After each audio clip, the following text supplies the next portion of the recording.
Volume 1. Alexander R. Hello, everybody! We are here. We are ready. We are live. First we got Sasuke, and then there's Josuke. This man, he knows skate, and Moma knows skate. Welcome to another Volume 1 Community Live. I'm gonna teach you how to say skate, skate. Next, oh no dice. Skate. We got a Plus, crazy episode planned today with a very special guest currently in our waiting room, waiting to be brought on. Of course, you've already seen it in the thumbnail. The one, the only, Ruff Senpai will be joining us today to talk about fandoms, anime fandoms, you know, more specifically, I guess, the Chainsaw Man fandom. Me and Mehgan have had conversations on the show and off the show. A lot off the show about you know, just our experience and what we've seen. So, of course, it goes without saying, you know, we want to have a very candid conversation, but, you know, we respect everybody, and we ask the same of everybody here, you know, in the chat. Just, you know, be respectful. Ruff is one of the coolest dudes in the anime manga community for sure. We've been on his show, the Anime Manga, or the Manga Bros podcast. He was so kind, so nice, so gracious. Like, we love his energy, his spirit, and everything that he does. So we just want to have a conversation, you know, about, you know, everything that's been kind of going on, I guess. Because there's been a lot. I feel like it's been rampant the past couple weeks. And I rarely see a light in sight with this issue. Sometimes, yeah. And it sucks. It does suck. But yeah, we're gonna talk about that because it's been kind of gearing up for us too to have a longer discussion.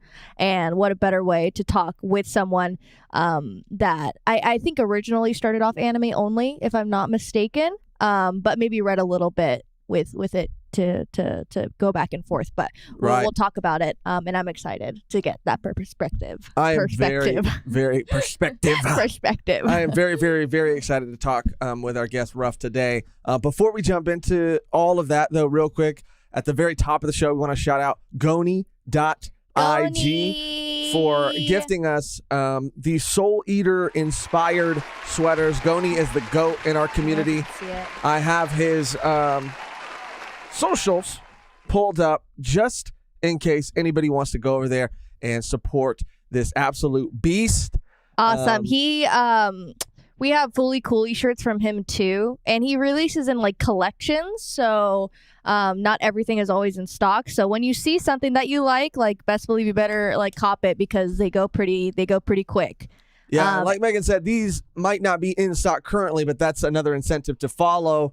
Shoot him a follow because it's limited quantities, exclusive drops, high quality stuff. And he's just a day oneer, really. And someone who sent this stuff a long time ago and has been rocking with us for a long time. And so he's just another GOAT in our community that we want to shout out and show our thanks and appreciation for because he's a talented man. Yeah, this stuff is so sick. Yeah. Look at this Shinji shirt, dude. What? So sick. I mean, that's sold out. I wanted to get that so bad.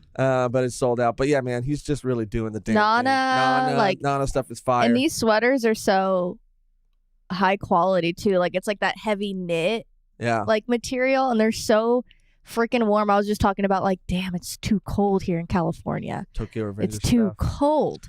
Yeah. But Yes. Go check out goni.ig for some cool stuff. Check him out. All right. You ready? Without further ado, let me cue everything up and get ready to bring on our wonderful, wonderful guest, Mr. Ruff Senpai. So if you give me just one moment, I'm going to set it up. Let me see if we can bring him in. I'm also spamming the link to Goni's IG so that people can have that. Boom. What up, I know man? that Can you guy. hear us? Hey, yeah, I can hear you. Can you hear me? All right, Hello. yes. We are live with Ruff. I'm going to pull it up so everybody can see you now. Everybody in the chat right now, let's give a warm welcome to this man, Rough Senpai. Thank Can you you. hit me with the applause, Megan? Hello. Hello. How are you, man? Yeah, I'm doing good. Let me just try to get this other screen. Love the tree. Love the out of way. decorations. It's like Yeah, my man, you're favorite looking- lighting is the warm and cozy, and then I have to tear it down in January. Yeah. Yeah, it's looking festive back there, dude. Thank you for coming on, man. Thank you for hanging Yeah, out and for talking to us, dude. We weren't sure. We were like, I understand if you don't want to talk about this stuff because it's exhausting, dude. Oh yeah. I don't mind it. I think it's funny. Me too. I honestly think it's very funny. But you were kind of experiencing, I mean, we read the Chainsaw Man manga. And for those of you who don't know, and I'm sure everybody in here knows, Rough Senpai has his own channel, but then he has the Nani no Anime channel with him and a bunch of other YouTube creators. They react to not just anime. You guys react to a lot of stuff. You guys have reacted to, I saw Wednesday we recently do. too. I think like Owl House too. It's- Owl House. Yeah, it's we do way less anime than we used to. But they are so entertaining, so funny, and you went into Chainsaw Man, and you do a lot of One Piece stuff too. Yeah, that's my went main. into Chainsaw Man, and had a pretty crazy experience, right? Mhm. Yeah, it was so like we loved this show immediately, right? Like I am very like Halloween horror movies, like I like that stuff. So the second Chainsaw Man showed up, loved it. And the entire group loved it too.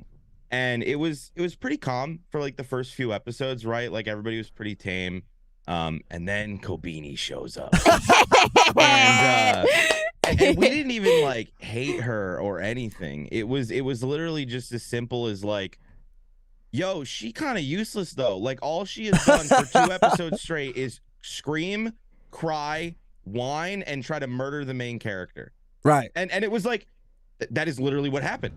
Right? Like Yeah. it was That's like, all factual. you know, let's see. And like, you know, obviously I'm going to give my thoughts on a character based on what I have in front of me, right? Right. I did the Yes. same thing back Yes. during Demon Slayer. I talked a lot of smack about Rengoku. I was wrong, you know? That Yeah. happens. And Yeah. it just kind of got to the point where it was so severe. I woke up late one day and Boom, one of our other co-hosts, was like, yeah, I've banned about 250 people this morning. And I was like from YouTube comments, he was like, yeah, he's like, I didn't leave. He's like, I left anybody who left like constructive criticism. I left anybody who like wasn't being rude. He was like, but anybody that was just being rude for the sake of being rude, just completely removed them. Yeah. And it was a bummer because like when she showed up like a few episodes later and it was kind of like, oh, okay, this character might not necessarily be who we thought she was. Yeah. Completely ruined the hype because we knew it was coming. Oh, know, of we had course. Hundreds of comments of just like, yeah, wait till next episode when you're proven wrong. Why Yeah. not just let us find let- out ourselves? Exactly. Like, that would be nice. Exactly. And that Yeah. is super exhausting. I mean, we were even talking about it too, Mhm. because we read the manga probably like a year and a half ago, maybe even going on like 2 years now, maybe. Oh, okay, wow. Yeah, so we like, I mean, there was hype when we were reading it, but it just started growing and growing and growing. And then like the anime got announced and we're like, oh, this is going to be crazy. We knew Mhm. it would be kind of controversial in some aspects of the story because that's just, there's a couple things that were like, oh, that might rile some Yeah. people up. But if you would have asked us what dude. would be the most controversial take When- or any character in Chainsaw Man, we're like, oh, there's a couple, this one, you know, even Makima. And it's like, no, it's going to be Kobe. Yeah, that's wild, dude. Yeah, like so and, crazy. And I think, you know, because we've been reacting to the episodes as well, and you know, that's not like predominantly what we do, and we've done it with that. We're doing it with Bleach, and we are really enjoying it, but it is crazy having done like podcast episodes, which you guys do too on the Manga Bros, but you know, just different types of videos. I think, in my personal experience, that like reactors in general kind of get the worst of YouTube comments, man. Like, Yeah, I mean, I run, you know, we've talked about it. Like, I run multiple channels, right? And Yeah. like, I don't get as much crap for my One Piece opinions, but I think that's because a lot of the community like aligns with my thoughts on things. So I haven't really annoyed them too much, right? I'm pretty easy to please. right. Some of the worst experiences I've had, and by far the worst community experience we have had on Nani no Anime, is when we do anime. every other show we do that is non-anime, Wow. the communities are super wholesome. Like we're reacting to Steven Universe at the moment, right? We did not like Steven in the beginning. We were not on board with him. The community was like, totally get it. He gets better. You'll see. Like, no big deal. Just keep watching. You'll see. And it was like, y'all didn't give us death threats and try to like threaten to murder us. Like, oh, okay. Well, that's damn. I wasn't expecting that. That's why, and I that's another thing I wanted to talk about with you too, because, and that's super interesting. I've always kind of felt that way, and we've talked about it previously before, but it does feel sometimes, and I don't want to generalize everybody. We've been anime and manga fans since we were like young. Mhm. We've been, in this space for a very long time. In the space before the internet is what it is today. Yeah. Yeah. And so, Like- like, this isn't like, again, like me, I don't know, trying to disparage the community as a whole or whatever. Like, it's a community I love and I've been a part of for a long time. But it just does feel like in the anime community, there's more toxicity, and it's almost as if sometimes it feels like with certain issues and things, and again, this isn't generalizing, but that the anime community is a little bit behind, I guess.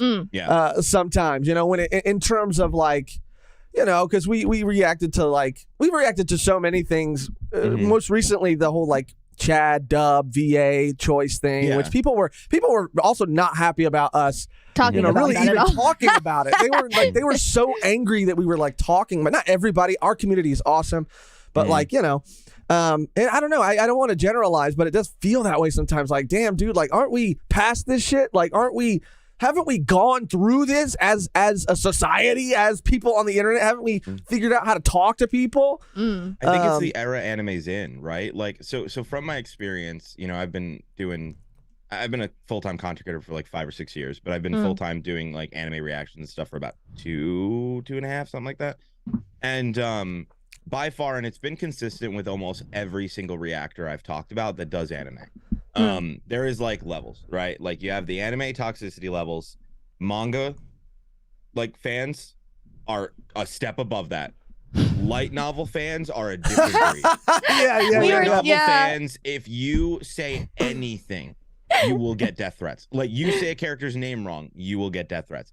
And I don't know if it's because of the like anime and manga and like even light novels, I guess, right? Like are becoming so much more popular. And I think it's that level of well, I was here before it was popular. Oh, you're here because it's popular. And I think there's that like idea of like, well, you're new, you haven't seen this.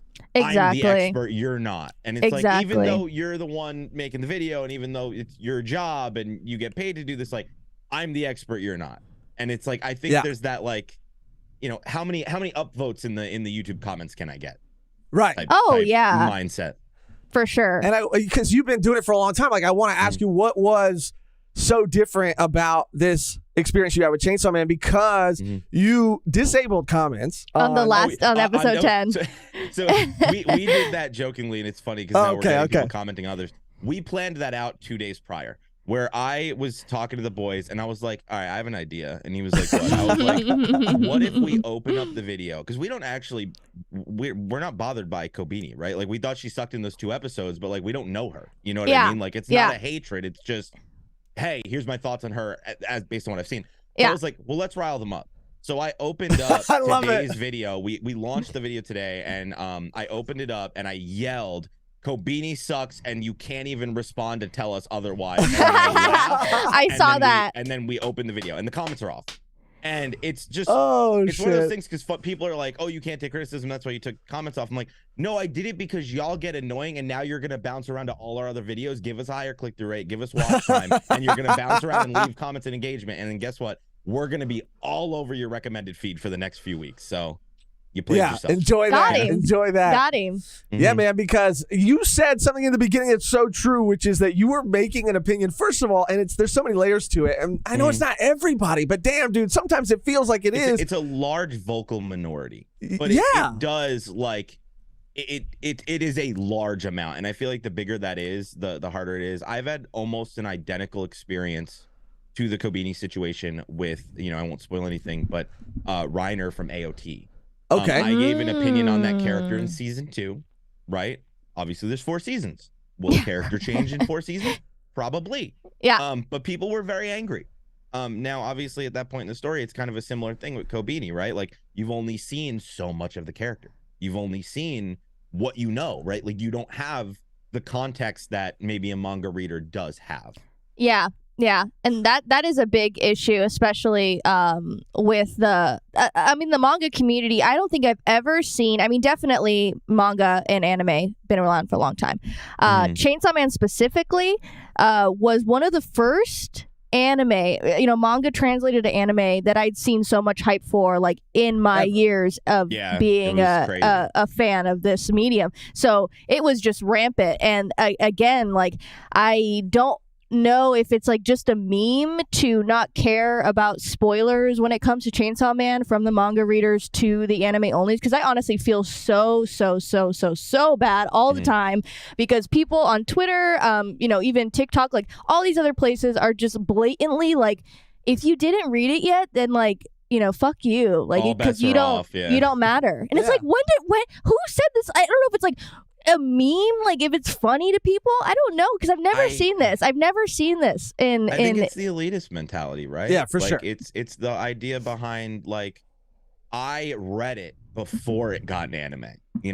I was in this community before you all jumped on the bandwagon, and I do think there's like a level of that, right? Like, not all manga fans. Like, I read manga. I don't do this. Yeah. Like, but like there is a large chunk of manga fans that I feel like, I don't know. Like, I don't know if it's just like hey, this is the source material. This is this. Like, if you didn't read this and your opinion's invalidated because of whatever reason. And I don't know. Like, you think that in a thing that it's anime and manga are growing so much outside of Japan, right? Yep. But it is still very niche, right? It is still a very niche. Like, unlike gaming, right? You can just be a variety anime content creator. That's completely normal. That's not as common in something like gaming that is a bit more mainstream than, say, anime is. And you think you'd want more people to come, right? Because more eyes and more like people buying into a product means more money. More money means more adaptations, better adaptations. I mean, like,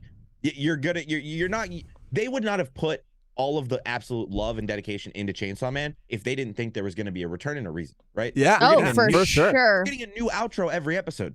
That's crazy. 12 new outros every single week. You don't do that if you don't think you're going to make money on it. You know what I mean? Like, because that's an investment. That's an investment. Yeah, man, I completely agree. Do you feel like it's ruined, sort of? Because here's my thing. I was going to say ruined your experience or enjoyment of this series, but also, before I forget, people click on videos. I think people want to watch reaction videos because they want to hear opinions, but also what's so different, I think, about anime reactions is people want to have their own sort of reactions echoed or repeated, mirrored at them, So when people get mad at you for having an opinion on a character with information that you've only received as an anime viewer, if you disagree with them, they get mad, and it's like, bro, do you want me to have an opinion on anything? It's fine when my opinion is an opinion that agrees with you, but if it's not your opinion, we've gotten a few of those fun stories. So we got a couple comments of people who literally said, they, like, obviously not verbatim because I don't have the comment in front of me, but it was something along the lines of, reactors and anime onlys need to stop giving opinions on characters until they have completed the show. And I was like, I swear, I'm not kidding. And I was reading that and I'm like, well, first off, Chainsaw Man, the manga's still going.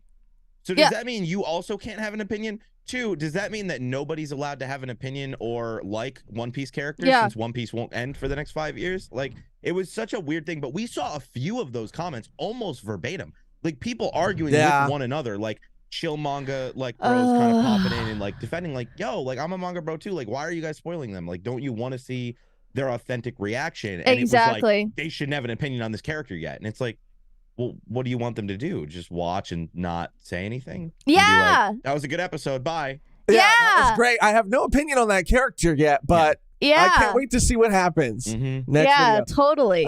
Was it really that frustrating? Because you said you were kind of fucking with everybody when you disabled the comments. Was it really that serious? So much so that you didn't want to talk about it on the Manga Bros podcast because you were talking about wanting to read it. So and then you tweeted like, I'm not going to do that anymore. Yeah. I'm done. Yeah. So originally, I wanted to read manga, the Chainsaw Man manga, and I read like a page, and then was like, you know what, the anime is coming. I'm gonna wait. And so we waited for the anime, and originally we were gonna do 2 episodes because like when it first aired, I can't remember what it was. I think it was like out of state or something, but we couldn't watch it when it aired, so we like combined 2 episodes at once, and it was awesome. And we were like, you know what? Let's do that. We're gonna watch it bi-weekly. And then we watched 1 episode the next week, and we were like, nah, we're watching this weekly. Like, absolutely not. Like, on board. And when about halfway through, even after the Kabini episode, like that first one, it was very much like, yo, as soon as episode 12 is done, like we need to start a Manga Bros podcast, right? We do that with One Piece, and we're like, let's do it. Like, let's go back, let's read the 12 episodes worth of manga chapters so we're fresh, and then let's just read the whole manga. Like, it just sounded like a fun time. And because of the comments, and we were like going through them and debating, and they were really toxic, and it was like, these are all manga fans. I don't want to make a dedicated video series for these people. I don't have any issue with the anime fans at all. We've had no negative experience with the anime fans. Literally none. There has not been a shred of negativity, which is crazy. That doesn't normally happen, especially in a seasonal series. But the manga fans, it was one of those things that like, if this is what we'll have to deal with every single chapter, I'd rather just not do it. I'd rather either read it on my own, or just wait for the anime and watch it, you know, and do videos that way. For sure. And that's the thing too with content creation, I think, in general, because you know, it's like you know, making a Manga Bros podcast talking about the manga and not wanting to make content for them, but once you make the content exclusively when you're talking about what they like, then they're like, you're the best, dude. Like, this is awesome. You know what I mean? Like, when they're when you're talking about something that they don't necessarily like or kind of like look down on, which I think they're like grouping manga. Some manga fans of Chainsaw Man are grouping all anime onlys of Chainsaw Man in one like bowl and being like, they're all dumb. And it's like, it's case by case. I mean, you can't. And also with manga readers too. Like, it's just really frustrating. Yeah, and I want to reiterate that this is, you know, nobody here is generalizing anybody, but I think people sometimes feel attacked, and you know, that's when they get defensive. Like, for example, you said you got no pushback from anime onlys, and we did get, you know, a couple comments. One specifically that was someone who was really upset, but they were defensive, and you could tell in their comment that it almost felt like they were beat down by all of the other like manga elitists that they'd come across so far. Yeah. And it was in response. Everyone that defended us that was a manga fan was almost instantaneously attacked. Yeah. Yeah, I mean, this person was, because, you know, like you were saying, you have fun with it. That's your opinion, and that's what you do. You have opinions and you react to things, and that's why people like watching your videos. So our thing was like, you know, we really, since we read the manga, of course, we love Kobeni. And so in the episode when she kind of has her moment, which is another thing I wanted to ask you about, because in that video I felt so bad, because you were genuinely like, this moment would have been cool if everybody else didn't ruin it. It would have been crazy, because it would have been something I would have never expected, right? Like, oh, the little girl crying, whining, screaming in the corner in a panic because of a demon tries to kill our main character just to escape, randomly shows up and saves the day. Like, that's a huge moment, right? And like, of course, we pointed that out, and then immediately got flooded with the, but that's not the moment we're talking about. And I'm like, okay, cool. So there's another moment. Thanks. Appreciate that. Awesome. Literally. And it's like, dude, can we just, like, if you want us to like this character, wouldn't it make more sense to like wait for it to happen and then be like, we told you. It's like, then you could get your little elitist like, haha, I was right feeling, but then also not spoil them, you know? Yeah. Like, Literally. And both worlds. And I see people in the comments too. I saw a tweet saying like, manga readers act like when they were reading it, they knew what was going to happen. Like they were, if you want, you know, that feeling when we read it too, exactly in that moment when we were reading it, we're like, this is Kobeni? Like, that is so crazy. Like, that's awesome. And then now it's just completely ruined. Now it's like, saw something like this happening. Yeah. That comment, back to that comment, it was, you know, because we had fun with it too. And we were like, in that episode saying, where are all the Kobeni haters at now? You know, like, this is why Kobeni's about, just kind of like playing it up, honestly, playing it up. But you could just tell in this person's comment that they were saying they were so attacked and had been so attacked by manga leads by saying like, you guys act like you're fucking better than everybody, and you can't act like, when you first came across Kobeni in the manga that you fucking liked her. I know you fucking hated her and blah, blah, blah. Just like, and I wasn't even upset at this comment because I felt like I could read between the lines. And I felt like hugging this person and saying like, damn, dude, it's okay. I'm so sorry that, I know. Everybody else has kind of like brought you to this point right now. But that is just how it feels. And you kind of answered the question when you were saying that, you've experienced this in AOT, and we've had some pretty rough experiences with AOT too. Yeah. But and even that it exists, like it's the most aggressive in anime. But yeah, this is probably the first time you would say then that you felt this level of like, I don't know, just pushback or toxicity. No, so much so that you're no. This is about on par with Attack on Titan. The worst community by far that I have ever reacted to or interacted with was ReZero. Oh, wow. That's honestly not surprising. I have never experienced toxicity to the degrees that I have with ReZero fans. And that stemmed from I liked Rem more than Amelia. And that started. I've never gotten more death threats in my entire career as a content creator. My God, I agree though. I agree. I've gotten more than I could possibly tell you. I lost count of how many death threats I was getting on a regular basis. Oh my God. Oh my God, dude. How dare you, Amelia? It was a lot. I'm sorry. You're right. It is the right opinion though. And if I get death threats, so be it. I agree. So be it. Yeah. That's insane, dude. And it's not even like not liking it, right? Like ReZero is one of my favorite anime. I love it. Yeah. It's like probably in my top 5, top 6, 7, something like that. Like it's high up there. I love it. Attack on Titan, one of my favorites. I love it. Chainsaw Man, absolutely loving it. Like, outside of a lot of the big points that would have been exciting me knowing about and not being excited about it. Like it's funny that the series that I've been attacked on the most have been the ones that I've really, really, really liked. That sucks. That versus sucks. Like series that I haven't liked that I've really dogged on. Like I'm it's not a secret. Like I'm not a big Naruto fan. I've tried to get into it on multiple occasions. It hasn't worked for me. And I've like poked the bear just to like get clicks and views because like I'm a YouTuber, like whatever. And even with me just blasting Naruto like almost blindly at times just to get a reaction, they're toxic, but not even close to the degree of what I've experienced with ReZero or like Kobeni stans or like AOT Reiner fans. Damn. Yeah, I think AOT was probably one of the worst ones for us too. It's almost like people didn't want us to have any sort of fun reacting to anything at all. They just wanted us to be like, they wanted us to hyper analyze and take everything so incredibly serious. And God forbid we make a joke or. And that's just not what we do. I don't think we could.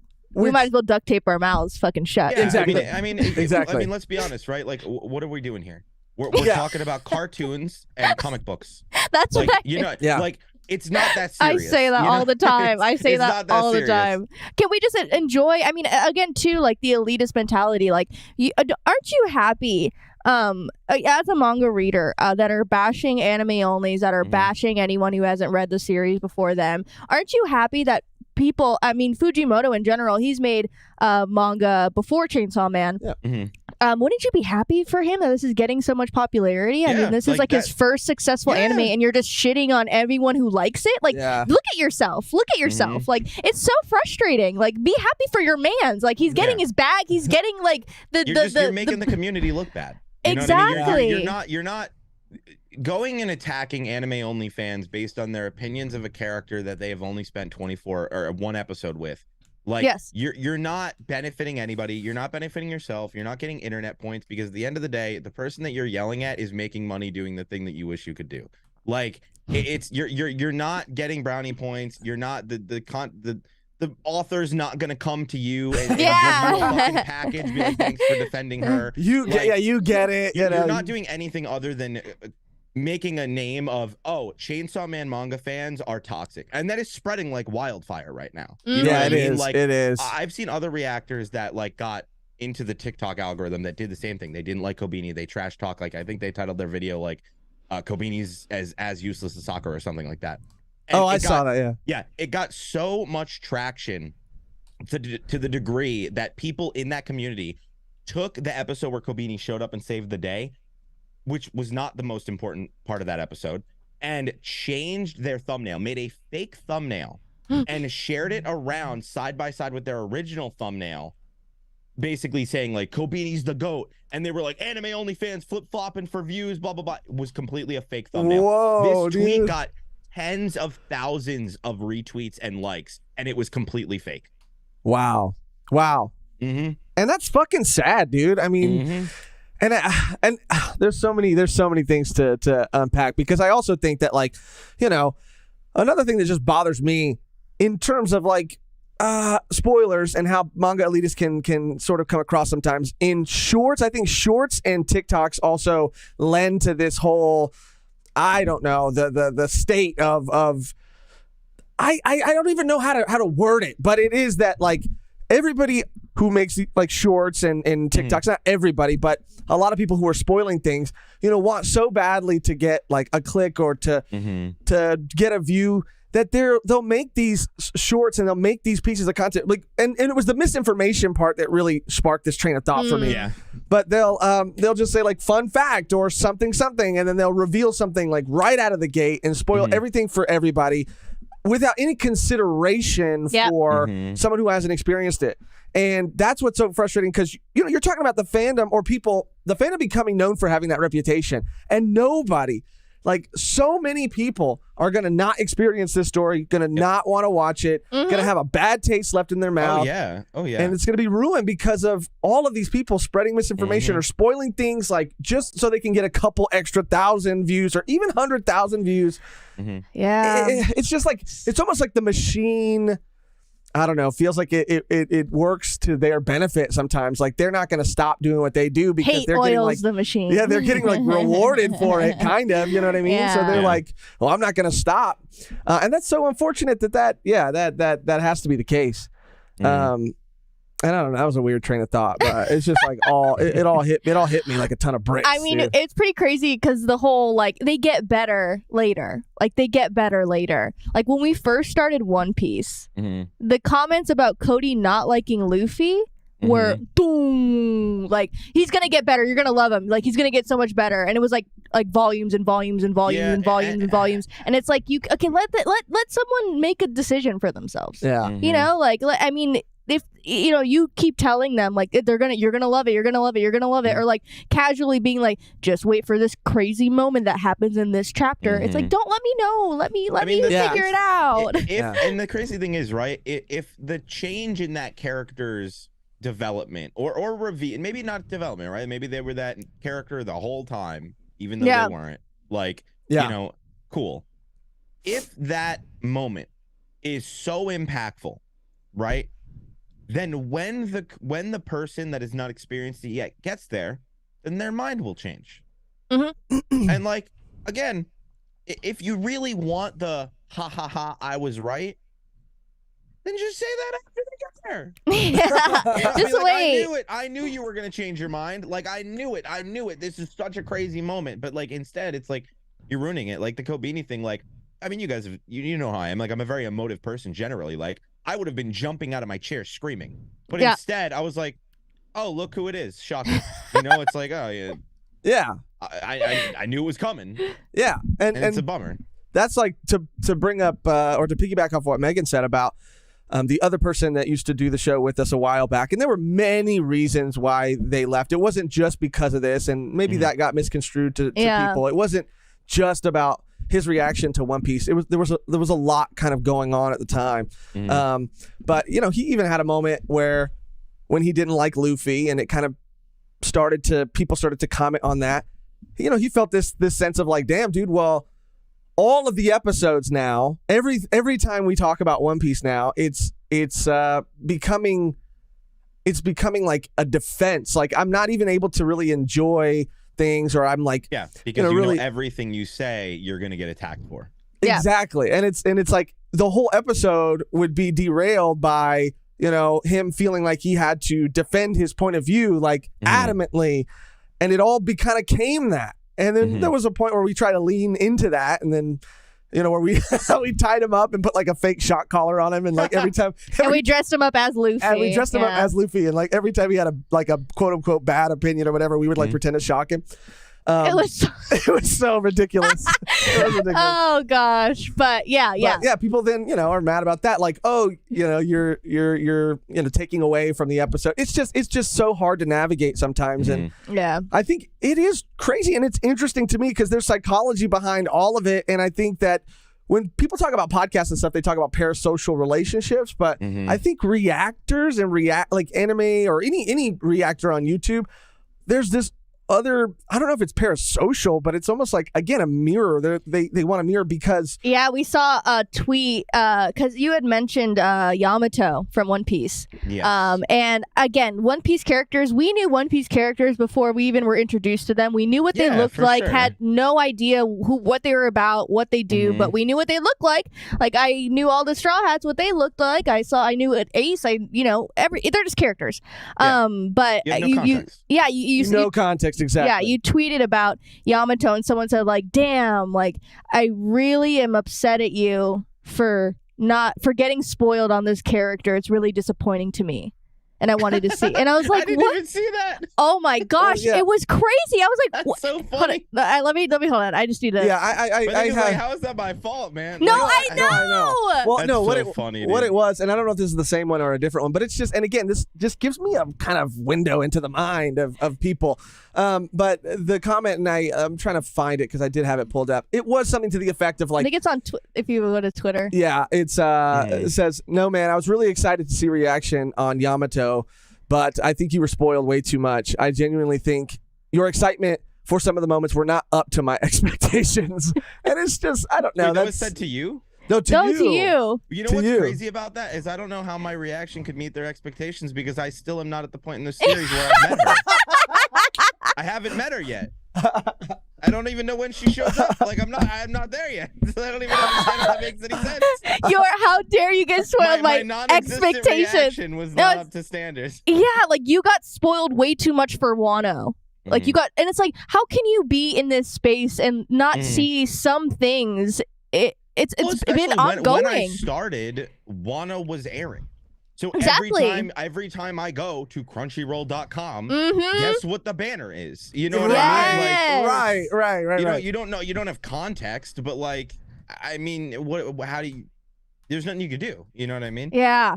Yeah, It's that's also, so like, funny. I think it's moments. I think the less detail, like I understand because I've had people that they'll accidentally spoil, not intentionally, not anything major. They're just excited. They're excited about a moment, right? And they're like, oh my god, I can't wait for your reaction to X episode. It's gonna be crazy. And it's like, it's not a spoiler, but like now I know that something insane is gonna happen that episode. Right. I would have preferred not to, but like, okay, you didn't do it malicious.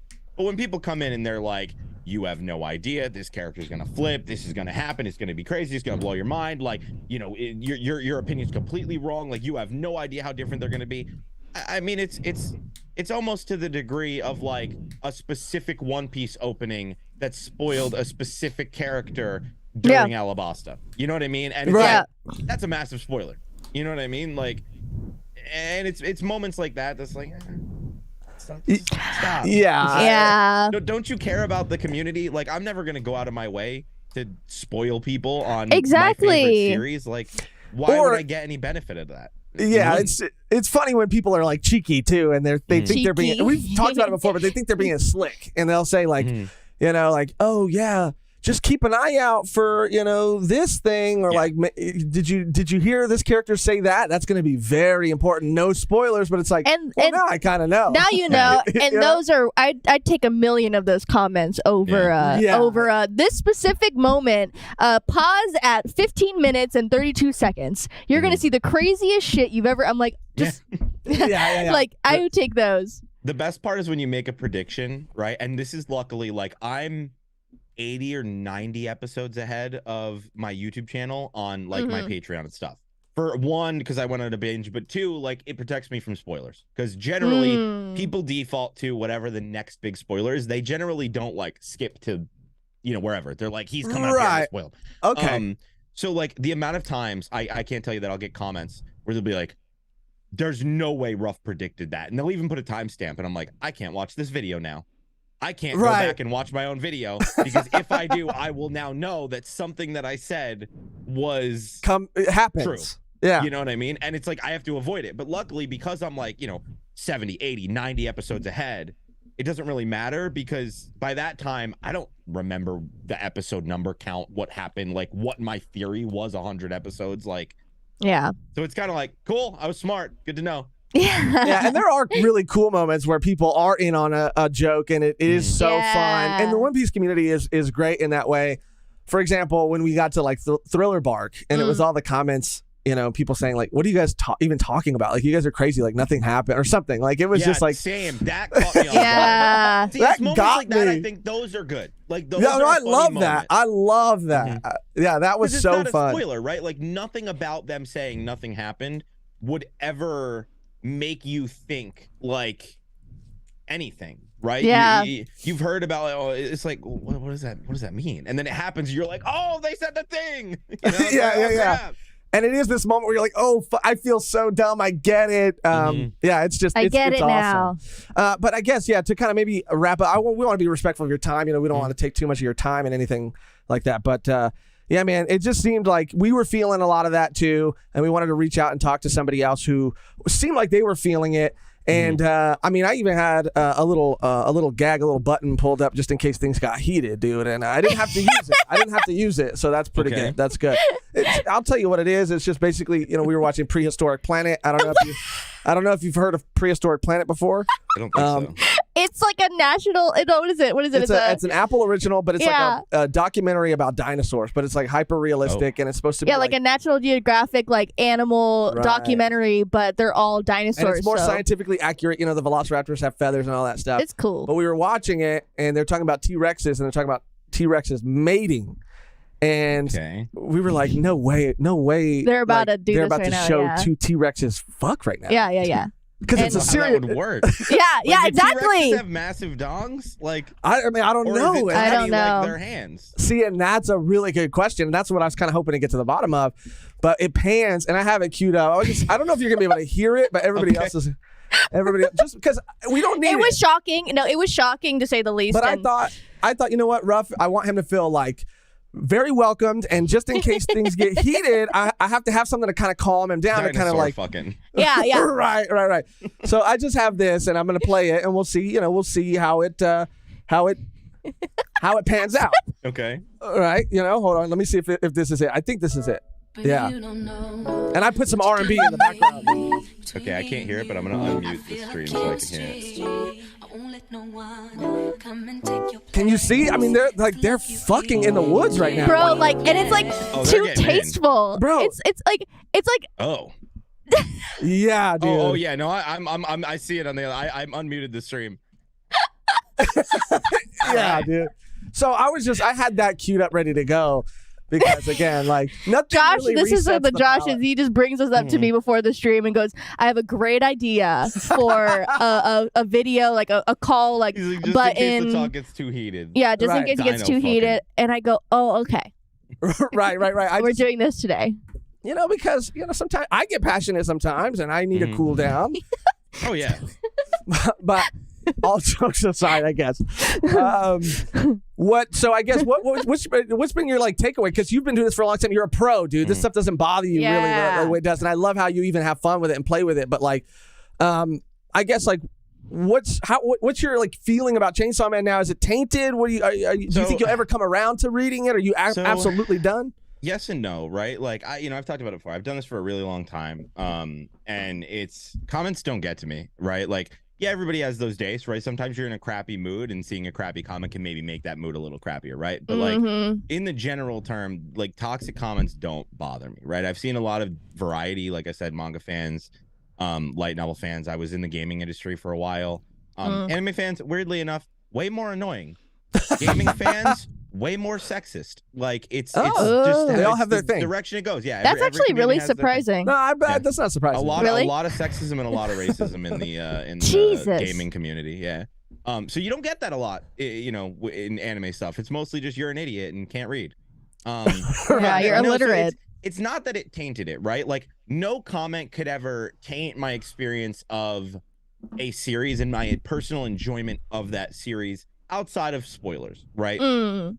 However, when it comes to like making content around that, right? I always get the question of, well, why not just ignore comments? Well, because why am I doing this? Why am I making videos if there's no community engagement, right? We're not turning off comments for every Chainsaw Man video. We just did it for that one for the meme, right? Right. If we were going to turn off comments for every Chainsaw Man video, I would just stop doing Chainsaw Man.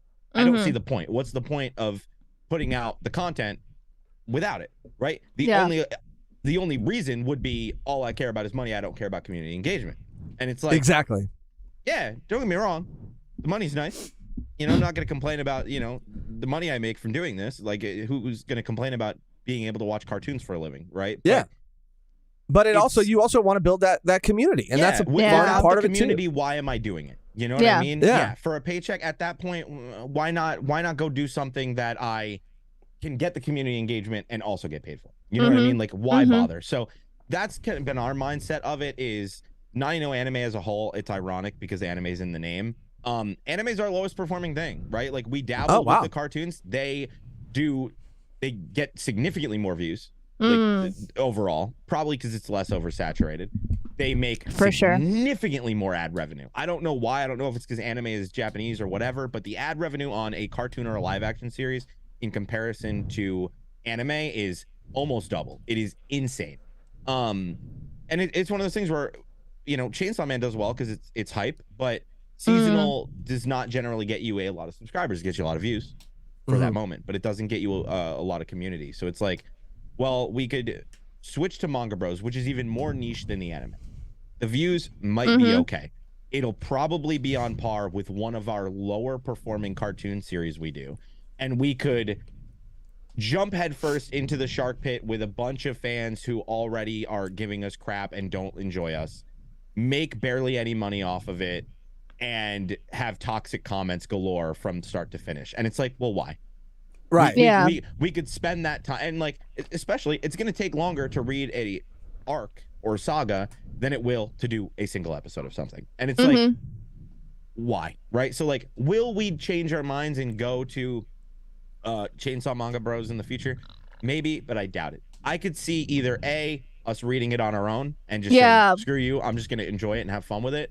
Or two, we just don't have time, never get to the manga, and then when the anime comes back, maybe continue the anime. But I don't really actually see us doing a Chainsaw Man Manga Bros. I see us doing a different one, but not Chainsaw Man, because like the manga fans have like kind of shown like, okay, you know, we see what you're about, and not for us, not worth it. Wow.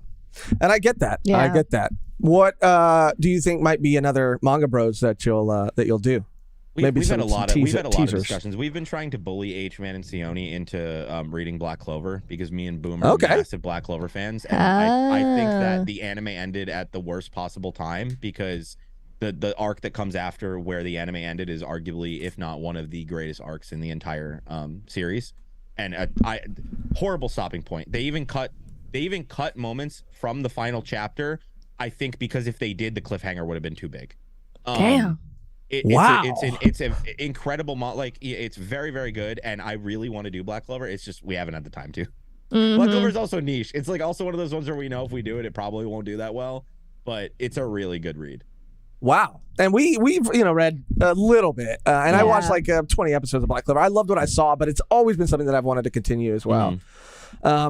Before we let you go, we'd be remiss if we didn't ask Ruff just a little update on where he's at with One Piece. Where are you at currently? All right. So currently I am at, let me see here. I've been doing extra, so I'm like even further ahead than my normal stuff because I have my daughter should be here in like 6 days.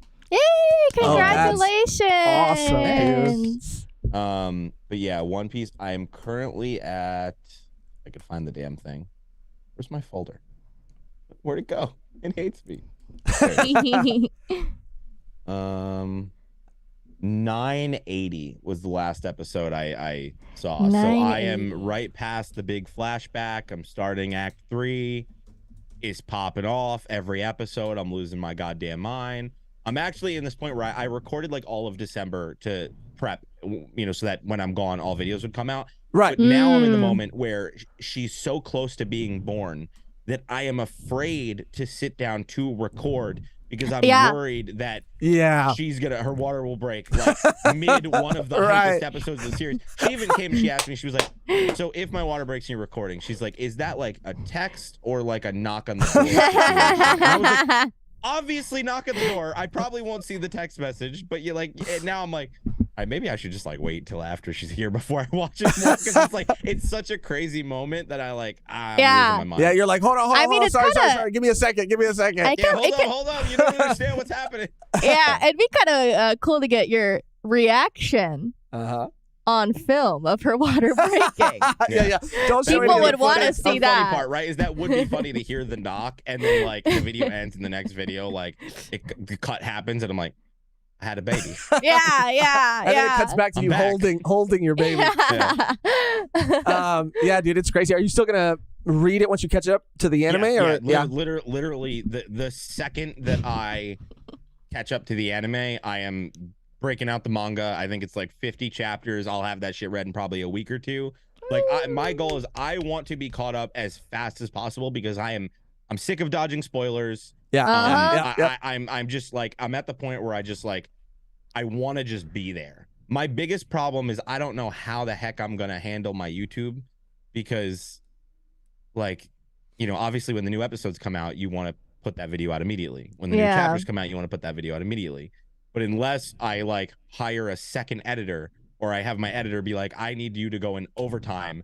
We need to pump out 5 episodes a day. Because at the moment, I think like I'll be caught up to the anime in like probably 2 months, maybe 3. Depending on when the baby's here. If the baby wasn't here, it'd probably be like a month and a half. But like, depending on that, probably 2 to 3 months. But like YouTube won't catch up to that point probably until next year. And I don't want to wait a year. I know that I would make way more money that way, but I don't care. Like I just want to be able to like have those discussions with the community, like be a part of it, like be able to theorize without being spoiled on it because my theory was right, or be accused that I'm watching ahead because my theory was right. Like I'm just like ready to be there. Like, and I think it's the closer I get, like knowing that I'm like, all right, I'm in the 980s, like 50 episodes left to catch up. Like I could see the light at the end of the tunnel, which is like, I just need to go. Yeah, it's funny too because I completely relate to that sentiment of just like wanting to not have to worry about spoilers. And you probably are super aware of this, but I was not as aware of it as I am now. But once we caught up, I was like, yeah, dude, no more spoilers. This is going to be so awesome.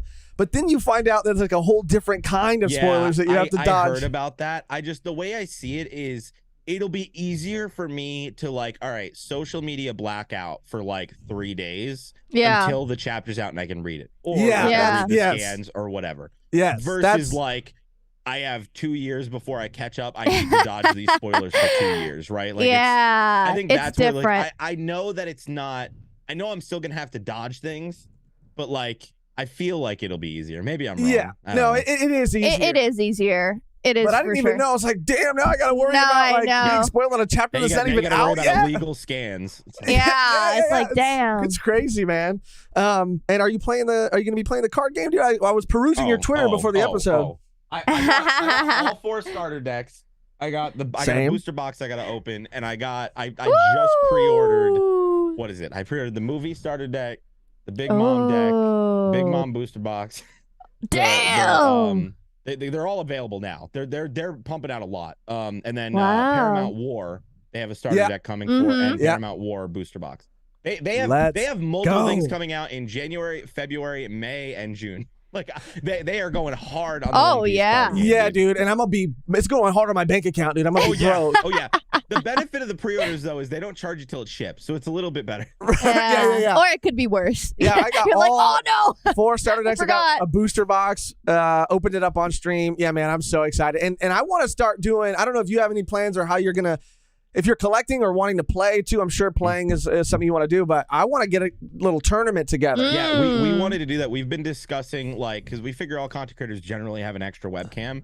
We figure that if we did a thing where it's like, yo, just like point the webcam at your table so people can see cards, and like, I feel like it's doable. And if we have a bunch of people, like, I don't think people will cheat that much.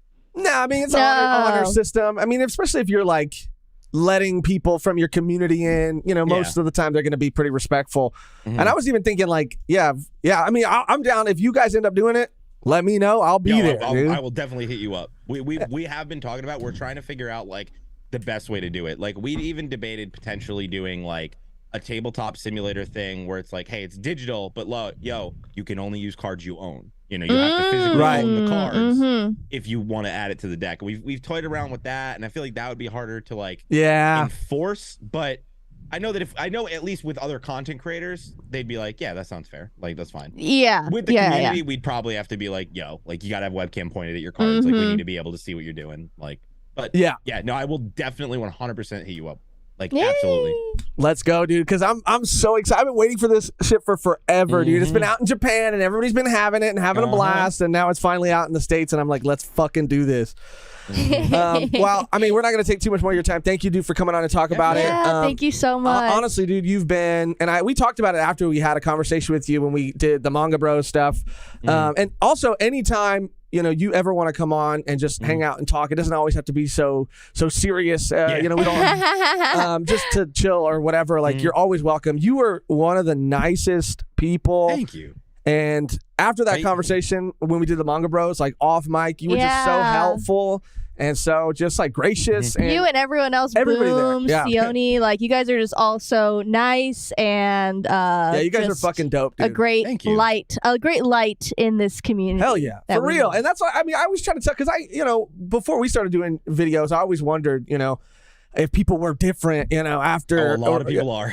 Behind the scenes. They're not, but by the way, to be clear, they are up there some of the nicest people we've had on the podcast by far. That's not an exaggeration. Thank you. we've had some rough ones. Dude, I mean, we got that.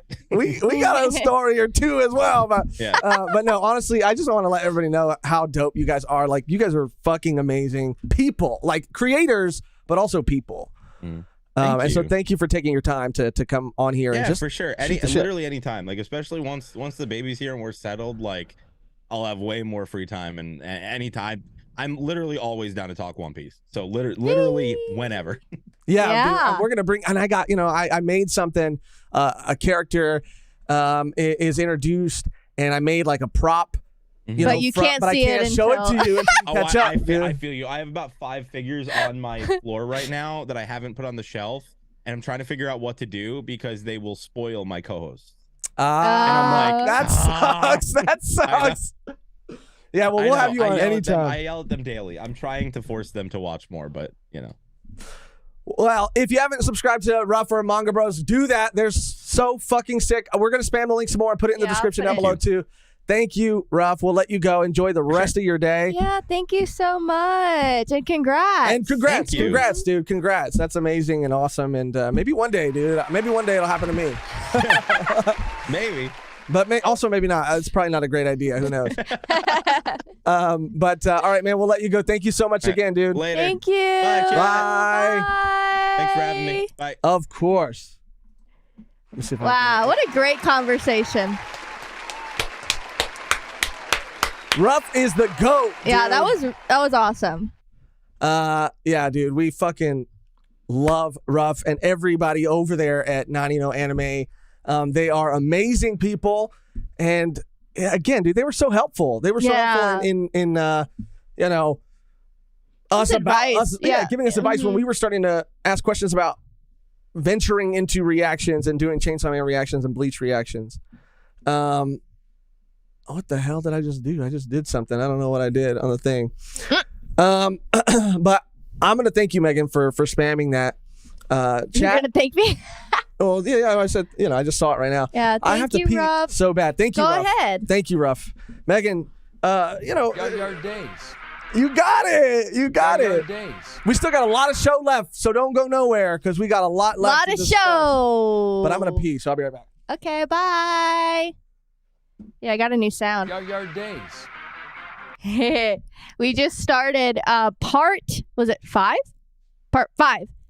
Golden Wind, JoJo. And it's really cool. We're having a great time. And it is something that I did not expect for this season. Again, it's like expectations. How is he going to up this, or how are they going to do this? And it just works out. Ruff said, best part. Are you down to come on to one of our episodes? That would be so much fun. We're trying to collaborate with JoJo, or people that are caught up on JoJo, and we are like, this part is really, really exciting. And yay! Okay, I'm going to tell Josh when he comes back, but that would be so much fun. We should bring Ruff on for our Golden Wind, one of our Golden Wind episodes. He said like best part for part 5. Fuck yeah, dude. That would be awesome. Let me get a little. Oh, do you have the song? What song? Oh, the song. The ending. Oh no, that would be great. Yeah, that'd be amazing. We'll hit him up. We'll hit him up and set that up because we're excited. And speaking of that too, we're trying to step our game up in the cosplay department for part 5, and it's not going to be we're going to do it in 2 videos. It's not going to be in our first video, but in our second video. So we posted it on our community tab today. We've already had some amazing people help out and donate. But if you want to donate, let me see if I can grab the link real quick right here. I'll spam the link here. This is for our Giorno cosplay, and I can't pronounce this dude's name yet. But Giorno, which one? Giorno? No, the one that you're going to be cosplaying. Bruno Bucciarati. Ooh, okay, Mehgan, okay. No pressure. I know it's the holiday season and it's hard for everybody. It's no the pressure. Holiday season. But if you want to donate any little bit, it helps. And this is like, I think, an alternative to having like a wish list, because when you have a wish list, it's like it's all or nothing pretty much. But this way you can donate a little bit to the cause. Yeah, we're so excited. I mean, every episode is just like, yeah, dude. I'm gonna be honest, dude. Part 5 so far. I mean, and no spoilers, because we're only about, I would say, 5 episodes in right now. 5 episodes in. And it's amazing. It's so fun. good. It's so fun. good. We're having like a blast watching this. I mean, we had a blast watching part 4 and part 3 for sure, but like, I don't know, something about it feels different. The animation feels crazier.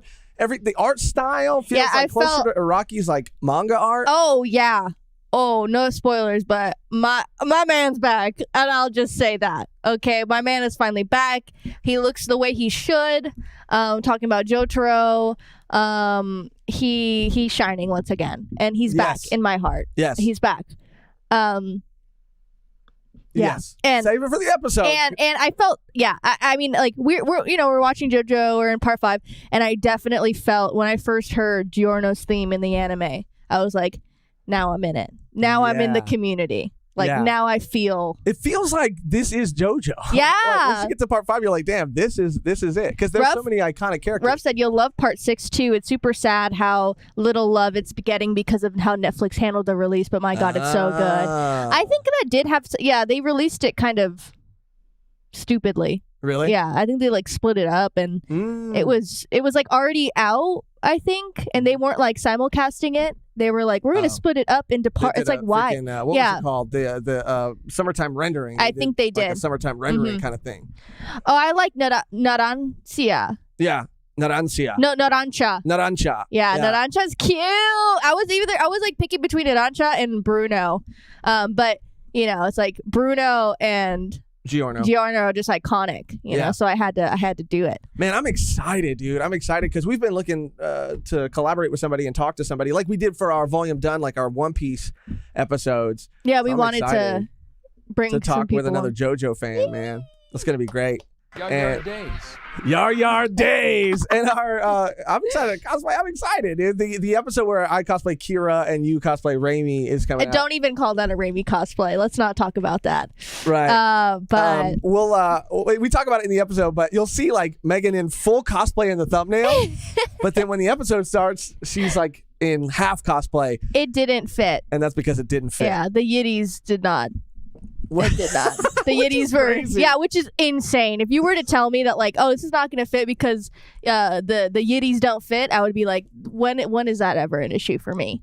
That's a compliment, dude. That's a compliment to the garment giving me a compliment. The garment giving the Yiddies a compliment. Yeah, like, oh, The bigs. it's too big. Yeah, like it's too, your Yiddies are too big. Like, oh, okay, thank you, but like that's not true. That's so funny. Luis Vasquez donated some money, Let's not much, but I can't wait to see the go. cosplay. Thank you. Thank you so much. Yeah, it's gonna be dope. It's gonna be so fucking sick. There is a One Piece theorist that loves JoJo, the Hidden Island. Writing it down. Have pen and paper in front of me right now. Writing it down. The Hidden Island. The Hidden Island.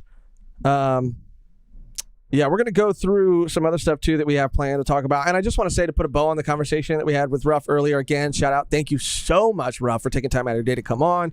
I never really wanted it to sound like, content creators complaining, but there are aspects of it that are frustrating. And especially with Chainsaw Man, it just felt like it was a little louder than it's been in a while compared to some other series. And for sure. I think that in my mind, hopefully, our community is goated.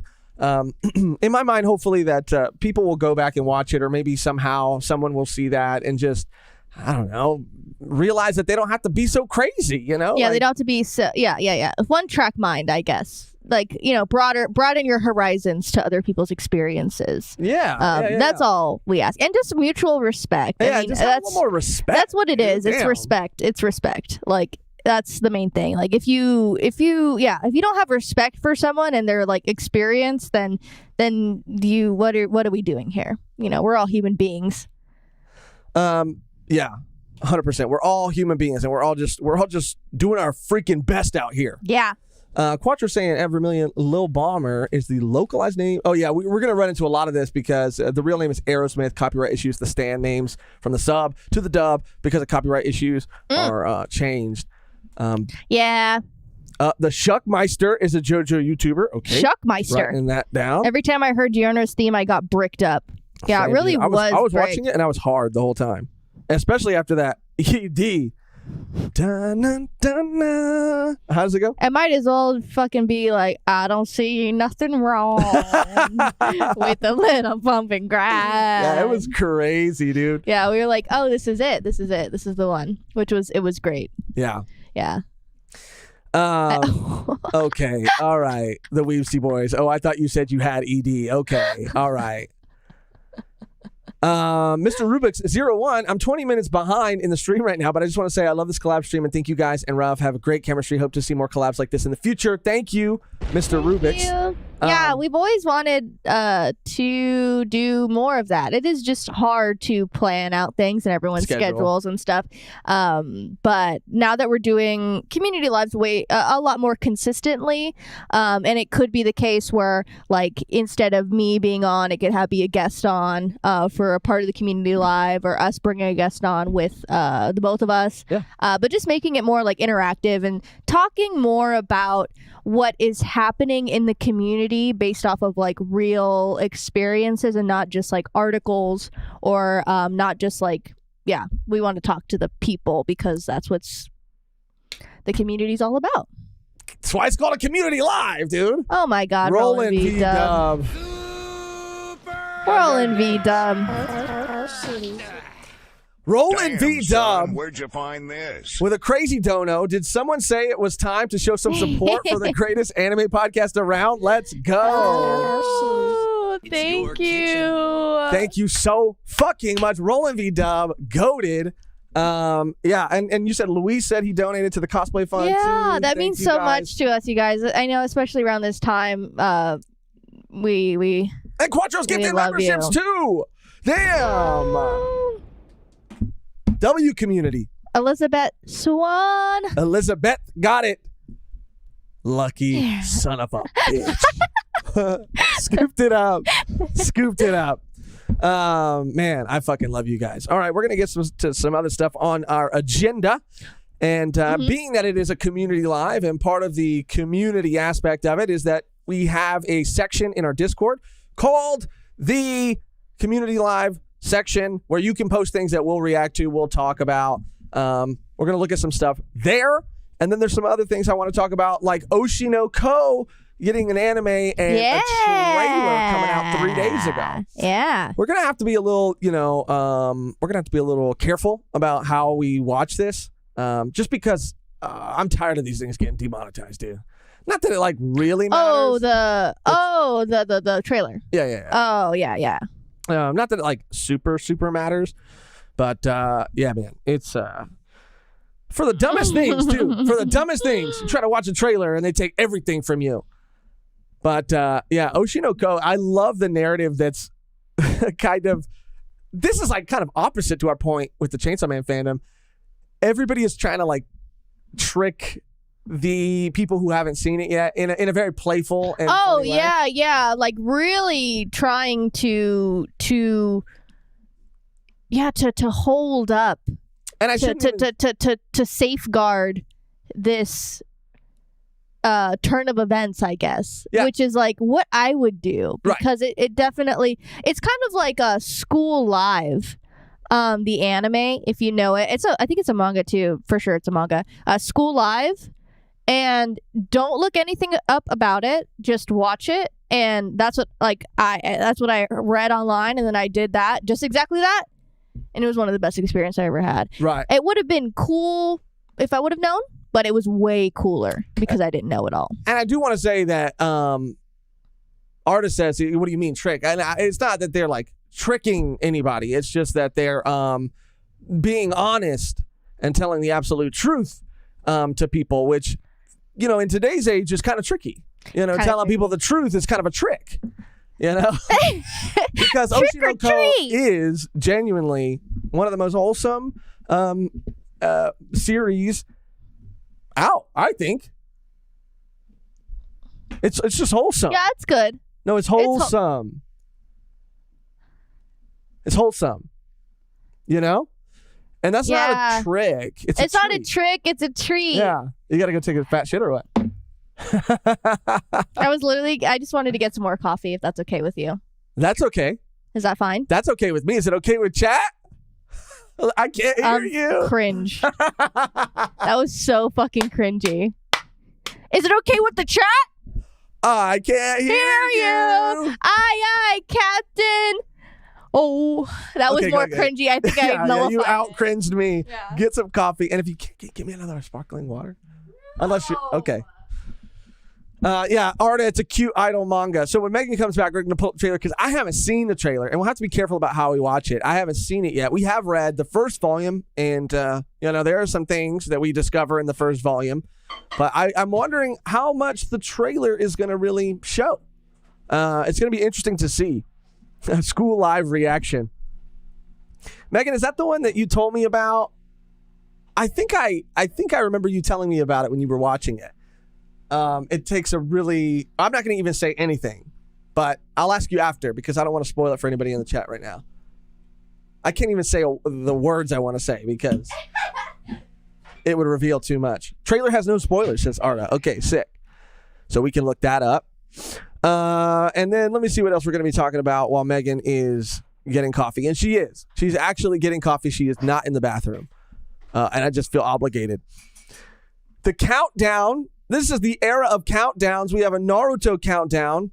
And we also reached the end of a Berserk countdown, which ended up being, I think, what everybody thought it was going to be. And it was just a Blu-ray release.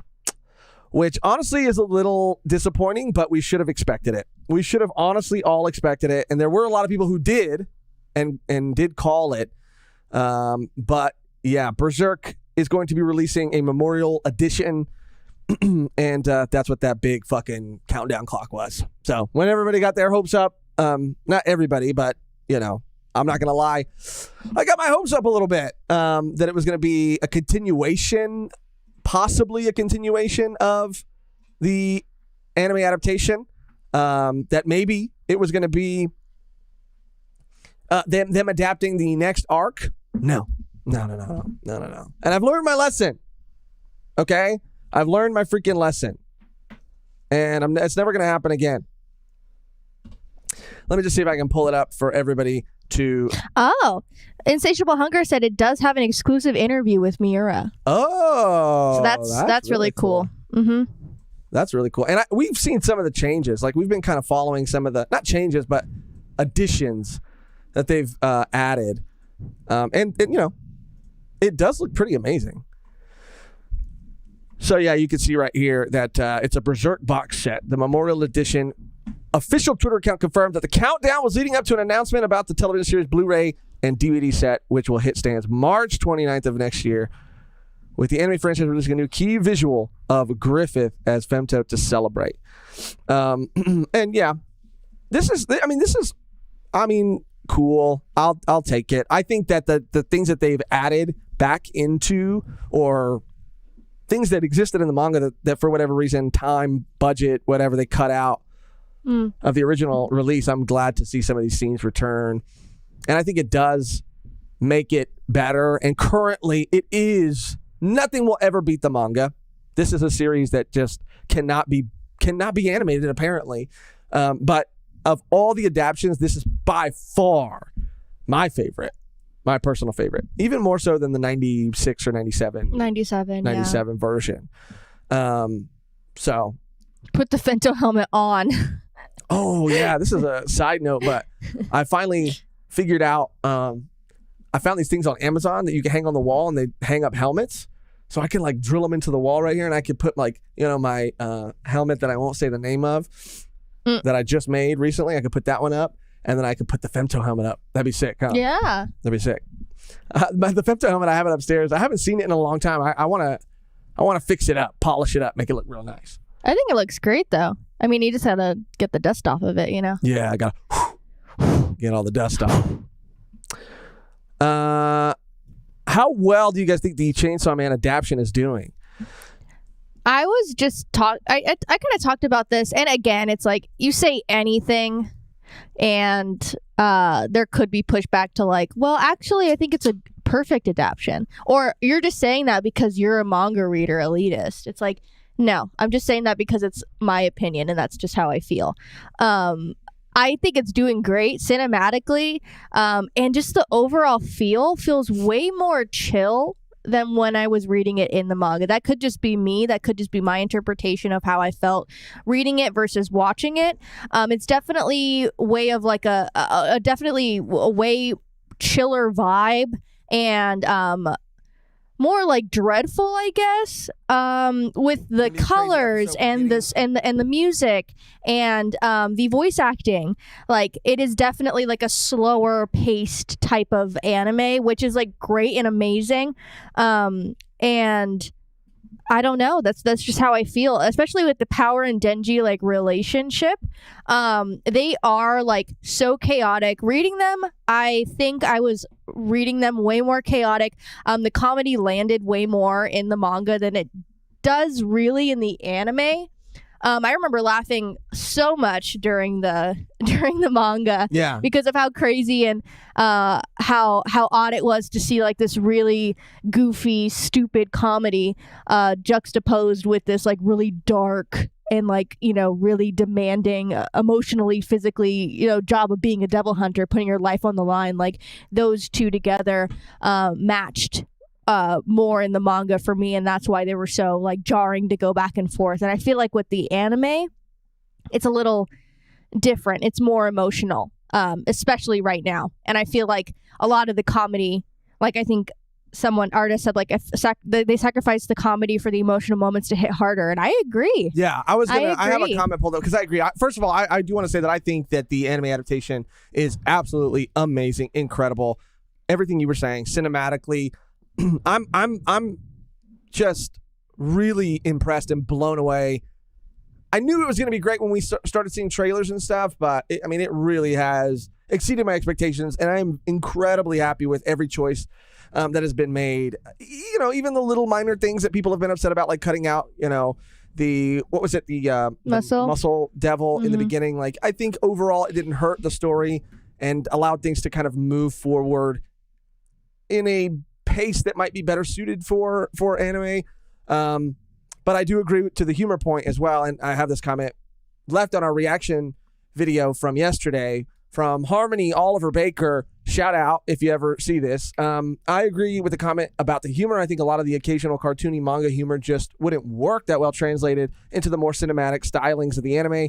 One moment that sticks out to me is the part where Power and Denji are leaving the graveyard and Denji falls down, and the manga Power screams that his brain broke again and starts to more seriously beat him up and injure him, which is pretty funny for them being a more chaotic duo, but the anime lessens it to keep the more dramatic tone. Oh, for sure. And even like getting a comment too saying like, I think we forget, like we got a couple comments saying like, you know, Denji and Power like are just being used because they're devils, and like we forget that they feel pain too, and like it's like really, really emotional, and you know, blah blah. Oh, right and here, and in the manga I was just like, this is fucking hilarious. Yeah. Like this is so funny, because she made like that whole moment in the anime, it was like totally, even the super smart, it was like, this is an actual test versus like, this should be funny that they put on glasses. I didn't really feel that. I was laughing because the way I read it was funny, but it should be way more comical, maybe like more hijinksy, right. You know, it should have a playfulness about it, but it was just like, we're going to try to kill him. Right. But I do think that, first of all, the anime in capturing tone and emotion more than anything, like that is the one word that I would use to describe this anime adaptation is emotion. They are really and have really put a lot of care into humanizing these characters, making them extremely relatable and guiding you down like this path that allows you to empathize more, and is constantly reminding you of like the complexities of just human emotion, which is like chef's kiss, man. Like that's a really, I think, incredible feat that the anime has nailed. But yeah, I do think that you kind of lose things. But again, that's a choice that they made. They made that choice. But even like, I think it's in service of the story here, but I do still love the manga. Oh yeah, for sure. Because of its tone feeling a little different. Like, yeah, that's what it is. And even Denji's voice feels like Denji, and it's more of a, I mean, reading him, even in part 2 reading him, I just hear him as like just like a nasally, like just like a, I don't know, like it really captured him, but he's just like definitely more chill, and he's more sad. Yeah. He's more sad in the anime. Yes. Which is fine, because like we see much later too, like he is conflicting with his emotions, and they're really selling that.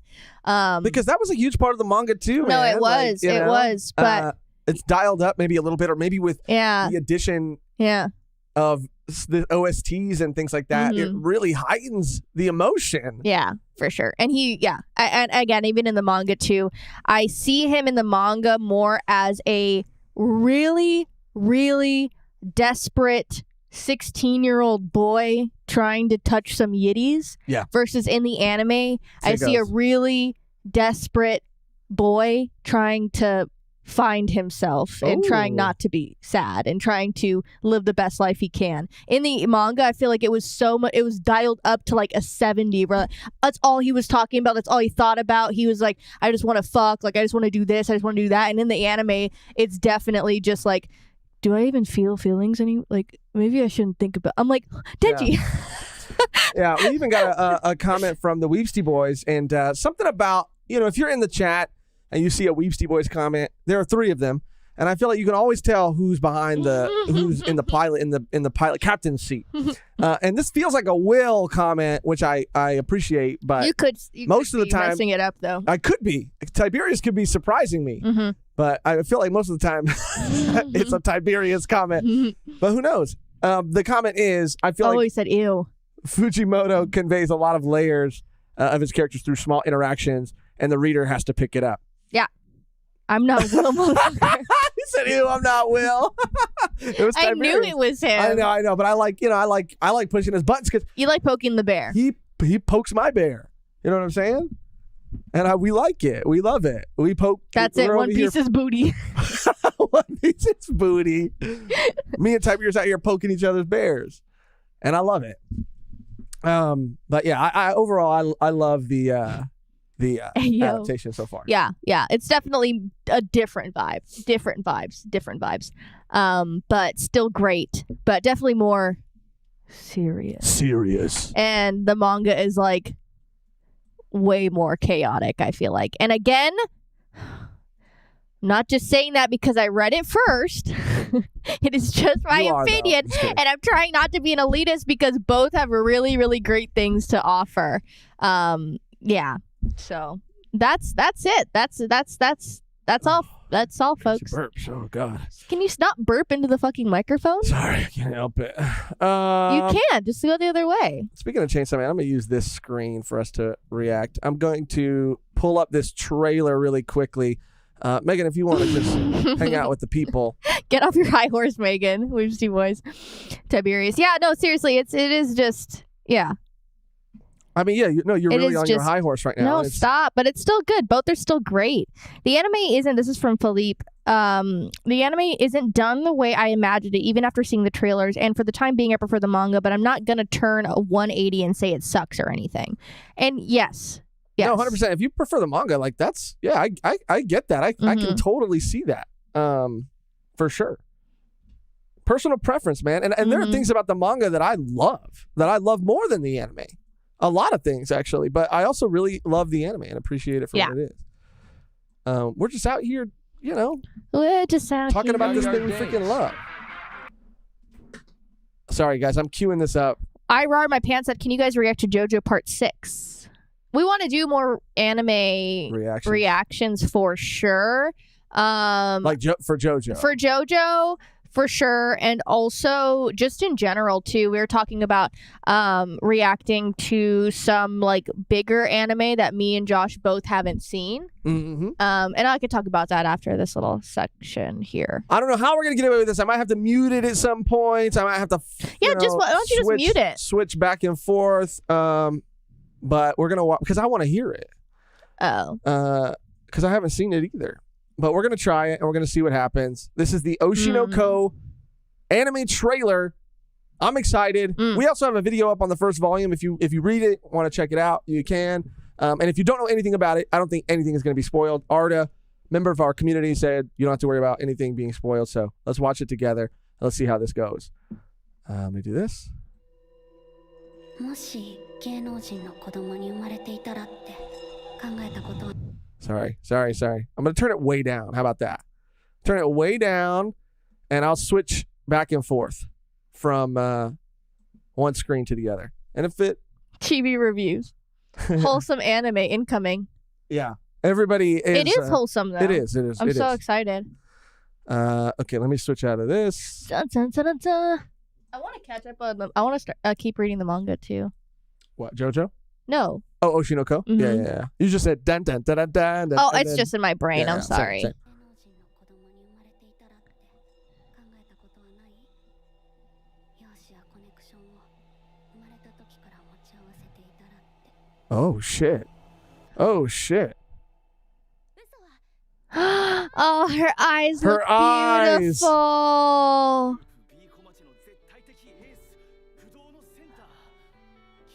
Oh, This looks great. this looks beautiful. They really were able to capture that art style Yeah. beautifully. I mean, even reading it is a bit jarring, but And just for people who don't know anything about it, one thing for sure is I believe the writer is Kaguya-sama, the writer of Kaguya-sama, Love is War, and the artist, I'm not sure me look it up. exactly, but yeah. Beautiful. 2023. Let's freaking go, dude. I'm so lit right now. That was great. Sorry if that was low for people. I just didn't want to. sorry if that was low for people. Trying to dodge the algorithm or the AI, Yeah, and the trailer does not give a lot away, which I do appreciate about a good trailer. It is very annoying when trailers give away every detail. And I just wanted to confirm what we have here. So the story is done by Kaguya-sama, the manga cover Love is War, and the art is done by Yoko Yari Mengo, which I think I was looking this up when we did the episode 2, and she also did Kuzo no Honkai, which is Scum's Wish, and that, if you're looking for like the craziest, saddest, complex, like kind of super fucked up, like love, like rhombus, then watch this show. This show was fucking wild. Okay, damn. This show was wild. Shout out the Weavesty Boys, by the way. AI asks you what color her eyes are. What do you say? Star. Star. They're the color. They're star I'm colored. a star. They're star colored. Yeah, I'm super excited Vern for was that. asking, is that the trashy one? It's pretty trashy, yeah. Scum's Wish? Pretty much the synopsis is a girl and a guy are together, but they don't want to be together. They're together because they're just like kind of like wallowing in each other's like just like company and Misery? like friends with benefits type of situation. Oh, okay. And they're in love with older people that they can't be with. So it gets pretty crazy. Okay.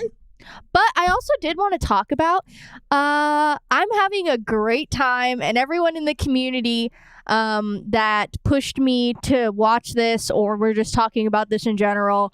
I knew I would come around to it eventually watching it, but now that I'm like in it, I'm just waiting for the next episode, like scratching my fucking skin. Bocchi the Rock. This is one of the best anime I have seen.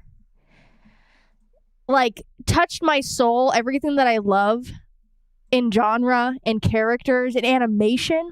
It's so amazing. And it has to be one of the best animes of the season. It probably is just the best anime of the season. Whoa. If you haven't watched it, like, please watch it. It's so fun. It kind of reminds me of like Nichijou meets like, I mean, I don't want to say Zombieland Saga, but it's only because of the band. Like, it's Nichijou meets K-On! Because of how wacky some of the parts are, and just like how out there reactions are, and it's so good. It's about a girl who is kind of like a shut-in. She wants people to know, or she learns guitar just so people will talk to her, and no one ever does. And until she hits high school, she's like, I need to do something. She's just scared to do it until she meets these two bandmates that ask her to, step in for a show. And then the show goes on from there. But it's her just really like struggling with like self-confidence and her having this dream that she wants to do, but being too scared or doubting herself too much to like actually achieve it, which a lot of it is like kind of relatable. I mean, she's definitely extreme, but there's some parts of her that I relate to, and all the characters are so sweet, so cute, and I am so excited for the rest of this journey, and I don't want it to end. I don't want it to end. Yeah, I hate that feeling. Like, you're so invested in a series and you're enjoying it so much, and you just don't want it to be over. You guys see me freaking dodging the copyright devil right there? That was crazy. Who said that earlier? Like, lowering the volume to fight the copyright devil. That was me going back and forth on the switcher, freaking on the board. Because I'm done. I'm done. But I want to have a little visual, because in what I've seen, as I've sort of like been peripherally, I've seen you watch it. Like, the animation is beautiful. Even like there was a sequence of them playing one of their first shows was amazing. Incredible. Yeah, it's a really fun series. Amazing. And it is just like this, high school girls in a high school band just trying to make it big, and it's just so comfy, so cool.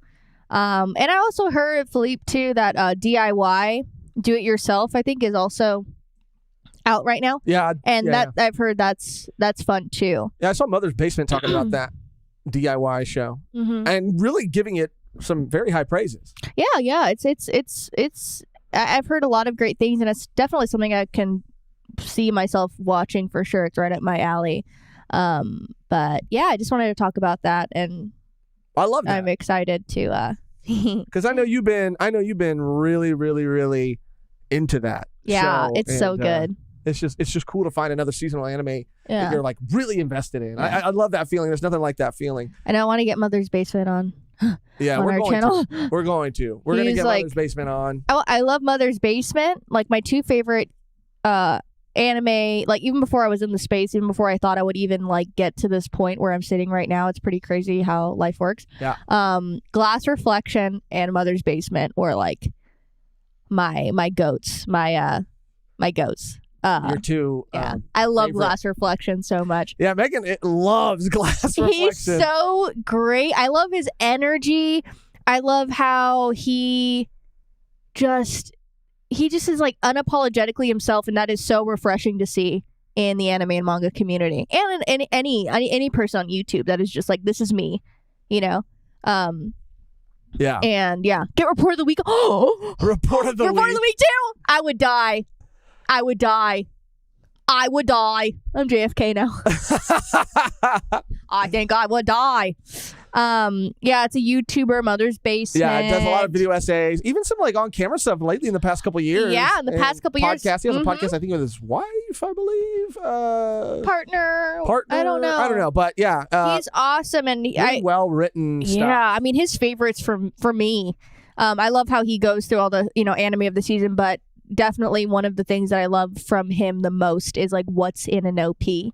That series that he has where he goes through OPs and like points out things of symbolism, or how it's how the fluidity of the animation like really ties in here or here or here, and it all kind of fits so well. And he's done that with Taxi. He's done that with so many other OPs, and it's just like, wow, this man is on like 100 right now. Like, yeah, dude. Speaking of like the Chainsaw Man fandom too, he actually released a video not too long ago about sort of everyone's reaction to CGI in anime, which was a great video too. yeah, Yeah, he's a goat. He's a goat. He's gonna come on. yeah. Okay, he's coming on. We're gonna make it happen.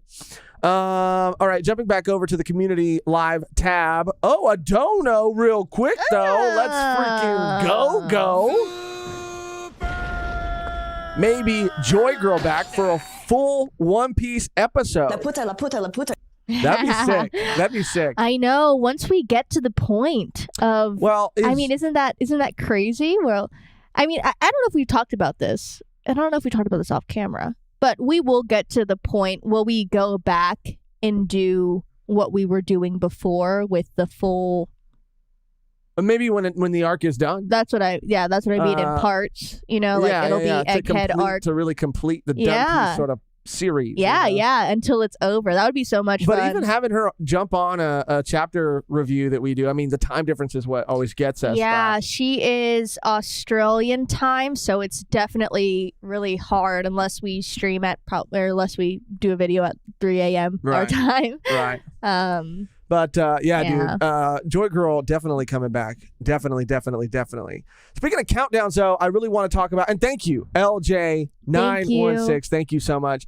Speaking of countdowns, Berserk wasn't the only one with a countdown. Like I mentioned, Naruto had a countdown too, still has one. I believe it's ongoing. This is in our community live section. David Ram, shout out. This was posted on December 9th. So 2 days away, I believe, is when this reveal is coming. A day or two away.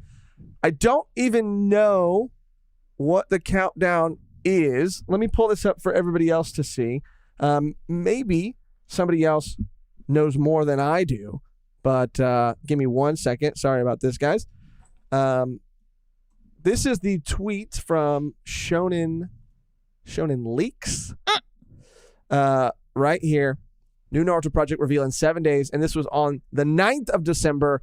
So it's coming soon. Naruto starts worldwide. Naruto starts I know. worldwide. I wonder what starts worldwide. We saw a similar trailer for the release of Demon Slayer episodes coming to the cinema theaters. A couple episodes. I think it's like 10, 11, or the last like two or three, which are like bangers in season 2. And then they're going to show the hour-long first episode of season 3, which is super, super exciting. And I can't wait. I mean, those episodes, we were watching them and we were gagunked. I mean, the animation, the music, it was visceral. Like that was such a great experience, and I could only imagine in theaters. Even watching Mugen Train, it was like I was blown away. It was so I much would fun. love to see the last 2 episodes in a theater. The last 2 Demon Slayer season 2 episodes, because visually, Yeah, I mean, they were stunning. That fight at the end was stunning. on the big screen. On a big screen. They announced I'll tell that. you what, I'm not gonna go see is fucking the new Avatar movie. Sorry, just had to get that out there. He's Bro, I spitting all don't. Can I get Tomato Josh for a second, please? Why are you asking me? Because it's a little rant, it's a little tangent, and I don't we'll get too off topic, but like, Yeah, I get it. we need timestamps, so you getting off topic is like not good. Doesn't make for your job us. easier. No, it does not make my job okay, easier. well, you can start the timestamp Tomato Josh rant right now. Timestamp it. Can you write the time down? You just need to be more professional about. Right. My point is it a feat? Is it an amazing feat of technology? And is it visually stunning and impressive? And just am I like happy that it exists? You also said I've never prayed harder for a movie's downfall. Sure, I'm happy it exists. It's a feat. It's impressive. It's beautiful. It's stunning. I love how it moves technology and cinema forward, but I don't give a shit. You don't dude. give a fuck. I don't give a flying fuck about this movie. And it's James Cameron, right? Yes. James Cameron knows that people don't give a fuck, and it's like combating it with like being an asshole and being like super cocky. And being like, this is going to be the best movie of all fucking time. And it's like, I mean, he kind of has to, right? Because if he was any other type of way, he would just look very, like, it'd be a very submissive, like, well, we'll see if people like it. We'll see. But he's going in hard because he knows, he knows. Yeah, the He man has knows. already started filming the 4th one. Yeah, the story, just the story is No, the story- the most mid story of all time. The most story in the generic. first one was like, You'd want to think that if you put all this money and all this resources into this movie, that it'd have an amazing story, but it's just you can't have both. You can't have both. Pandora more like Pan-Snora, because I'm can't going to be have freaking both. snoring through that whole fucking movie, Yeah, dude. first one just ripped off Pocahontas, but worse. Yeah. But worse. I But hope worse. an anime movie solos the Avatar movie. It's just like a, I mean, yeah. I remember everyone was like freaking out about the first one, and watching it was just like, this is what we're doing, I guess. Yeah. This is what we're doing. Anyway, I we were about to, even I roared my pants, I think, was like, what's the Naruto news, LOL. We set it up, and then we just I couldn't help myself. I'm sorry. So we're back on track. I apologize. I don't mean to make the timestamps hard, Megan. That was my fault. My fault. Oops, I showed the wrong screen again. Damn, dude, I always do that. I always do that, but we're transparent over here at Volume 1. we are too transparent, I think. We like to give you a little preview of the analytics behind the scenes. I know there's a bunch of number heads out there who were just wondering. So but let me switch back over. Sorry. I mean, we don't know what the anime news is yet. I mean, for Naruto. I was saying Sorry. that go ahead. I think that it is going to be maybe similar to what we saw with the Demon Slayer announcement, because it said like it said if it has anything to do with Boruto, I'm good. Maybe they'll release like some episodes in theaters because it says worldwide. I don't know. Is going to have a reboot? No. I mean, Mr. Beast was like, how much do you need to pay? How much do I need to pay to get this done? And honestly, he would do it for more, he already has clout. But imagine if he was like single-handedly responsible for doing that. Like, he would be a legend. Yeah, He would really be a would. legend. Using that money, I mean, he does use it for good most of the time, and he gives it to people. But using it for good, A lot of people are hoping it's a remake. But even a remake, I mean, you were saying too, like a remake would just be taking out a lot of the filler because the animation's not horrible. Yeah, it would be like, I think, a Kai or a Super, like a Dragon Ball Kai or Super, where they just kind of, cut out some of the filler and stuff. And maybe it's not a reboot necessarily, but maybe it's like a or they kind of like they did for the Berserk movie, where it's like a retouch. They like go back and they polish it, remastering. Yeah. But yeah, I don't know if it's going to be Yeah. After Bleach, I don't know if it's going to be a Boruto or a Naruto. I mean, but it looks like Naruto because this Yeah. says Naruto. yeah, it does. Worldwide. It does. Not Boruto. Not Boruto. And I don't see worldwide. Boruto in any of these pictures. No, this is all fucking Naruto right Yeah. here. I gotta definitely, maybe after we watch Bleach, I gotta get on it. I don't know if I should read or watch. Read. This is- Because- well, and you got to go back and just watch some moments, but I'll tell you which Yeah, moments. just because I just feel like it's time. You know, like I'm gonna be conquering the big three or the big. Yeah, I shouldn't maybe quotations. It is like the big three, Yeah. but I just feel like I need to get in on it because I feel like I would really like it. And I've liked what I've read and I've liked what I've seen and I just want to get to the tune-in exams because I see a lot of characters that look Yeah, fun. that's where you and get introduced to all the that's what I want. characters, Yeah. yeah. Sakura's pissing me off already.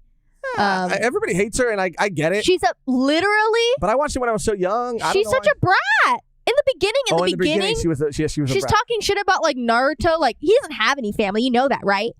Yeah, she was. What being are a the? little I'm like, bitch. okay. And then I'm glad Sasuke was an asshole to her because she Yeah. needs to be put in her fucking place. And she's on her high horse. She's fucking like, You're right. oh, I have pink hair. Like, Pink shut hair. up. Like, shut up. And honestly, people that shit on Sakura, like, I can see in the beginning and I can see how she can get better. I can see how she could maybe redeem herself. People joke like she's useless. And I've seen so many people do that. So I'm curious to see like, is she actually like, okay? You know? Yeah, I want to see Megan's opinions. I want to hear Megan's opinions on some of these characters and some of these moments because I've had them in my head, and me and my brother have talked about them. I've watched. They're like in your videos, blood already. and they're in my blood. I want to hear. Your take on Me it. roast the fuck out of your favorite character. I would love it. I'm like, you know what? What's that one guy that you like? Nat said the release is going to be 2x speed Blu-ray. They're going to release a series at 2x speed and call it a Blu-ray. What? Your favorite character? From Naruto? Shikamaru? Yeah. What about Shikamaru? Is such a bitch. You know? What would you say? You're wrong. Even though there are a lot of people who don't like Shikamaru. Shikamaru more like Shitamaru. Whoa, dude, chill, bro. Would you agree Orihime over Sakura? 100%. Yeah, for sure. And I was saying, like, I don't know if it's because we were watching the live action, like Josh was like perusing the live action volume 1. Can you do something for me? Can you do something for me?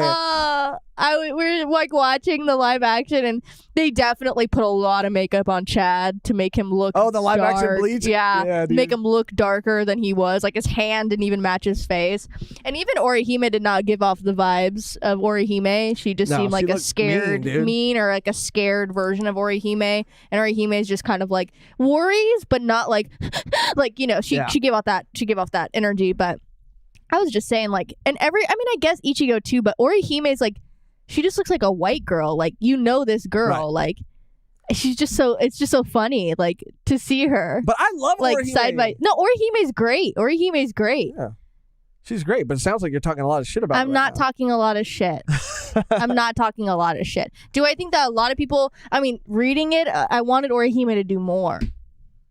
Oh, yeah, for sure. I wanted That's what Chad I to do more, wanted. too. Honestly, I wanted, yeah. Yeah, Uryu's kind of in the 1,000-Year Blood War arc. Like he's cooking. I feel like he's cooking something up. Let him cook. Yeah, let him cook. Let him cook. And speaking of the anime too, well, let's shout out this donation real quick from Jonathan R. We fucking love Jonathan R. Familiar face. Once she watches Naruto, Megan is going to be a Shikamaru stan. I'm calling it now. Stan. To us, JoJo. Stan. I'm calling it now. Probably. I don't know who I'll like the most. Because you get to the tuning exams, you get to meet Rock Lee, you get to meet Gaara, you get to meet Neji, you get to meet obviously you get to meet who else is really like a heavy hitter? Did I say Rock Lee already? I did. Yeah, I like my favorite character so far, I would say, is Naruto's teacher. Oh well, Megan's only seen, and I don't want to like. It was honestly a horrible experience. And we could talk about it, but she technically watched up to the Zabuza like hidden mist, or I forget what that arc is called, but the Zabuza Haku stuff. But the way we watched it, pretty infuriating. But go ahead. So you're we got another donation from the Weefsty Boys as well. So cool. let's go. Watch or read Yu Yu Hakusho, Goat Shonen. Yu Yu Goat Hakusho, that's the... Oh, okay, that's the I've safe, seen some Yu Yu that's the safe Hakusho. one.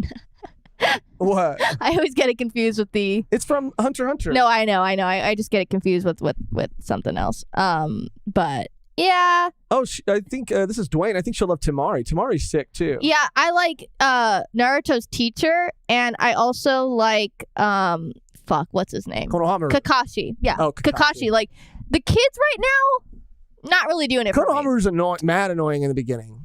Like Konohamaru? Konohamaru's The kid. the little kid. Yeah, but I'm talking about like Hokage's, I'm talking about grandson. Naruto, Sasuke, and Sakura. Like Iruka. She's talking about Iruka, yeah. they're not doing it like for me, like right now. Like I would say these other two characters that I met, like I like more. Naruto, the first episode was really good. The first episode of Naruto like holds up. Like that's a great first episode. Is a masterpiece. It's awesome. It's awesome.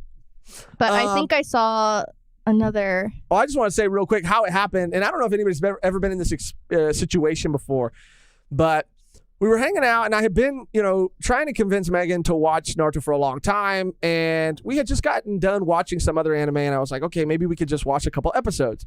She watched the first one, and she was like, damn, dude, I really like this. I didn't think I would like it this much. I'm down to watch more. My brother at the time was Your brother dating, at the time? No, my brother was dating someone at the time. And me and my brother are huge Naruto fans, and she was a Naruto fan too.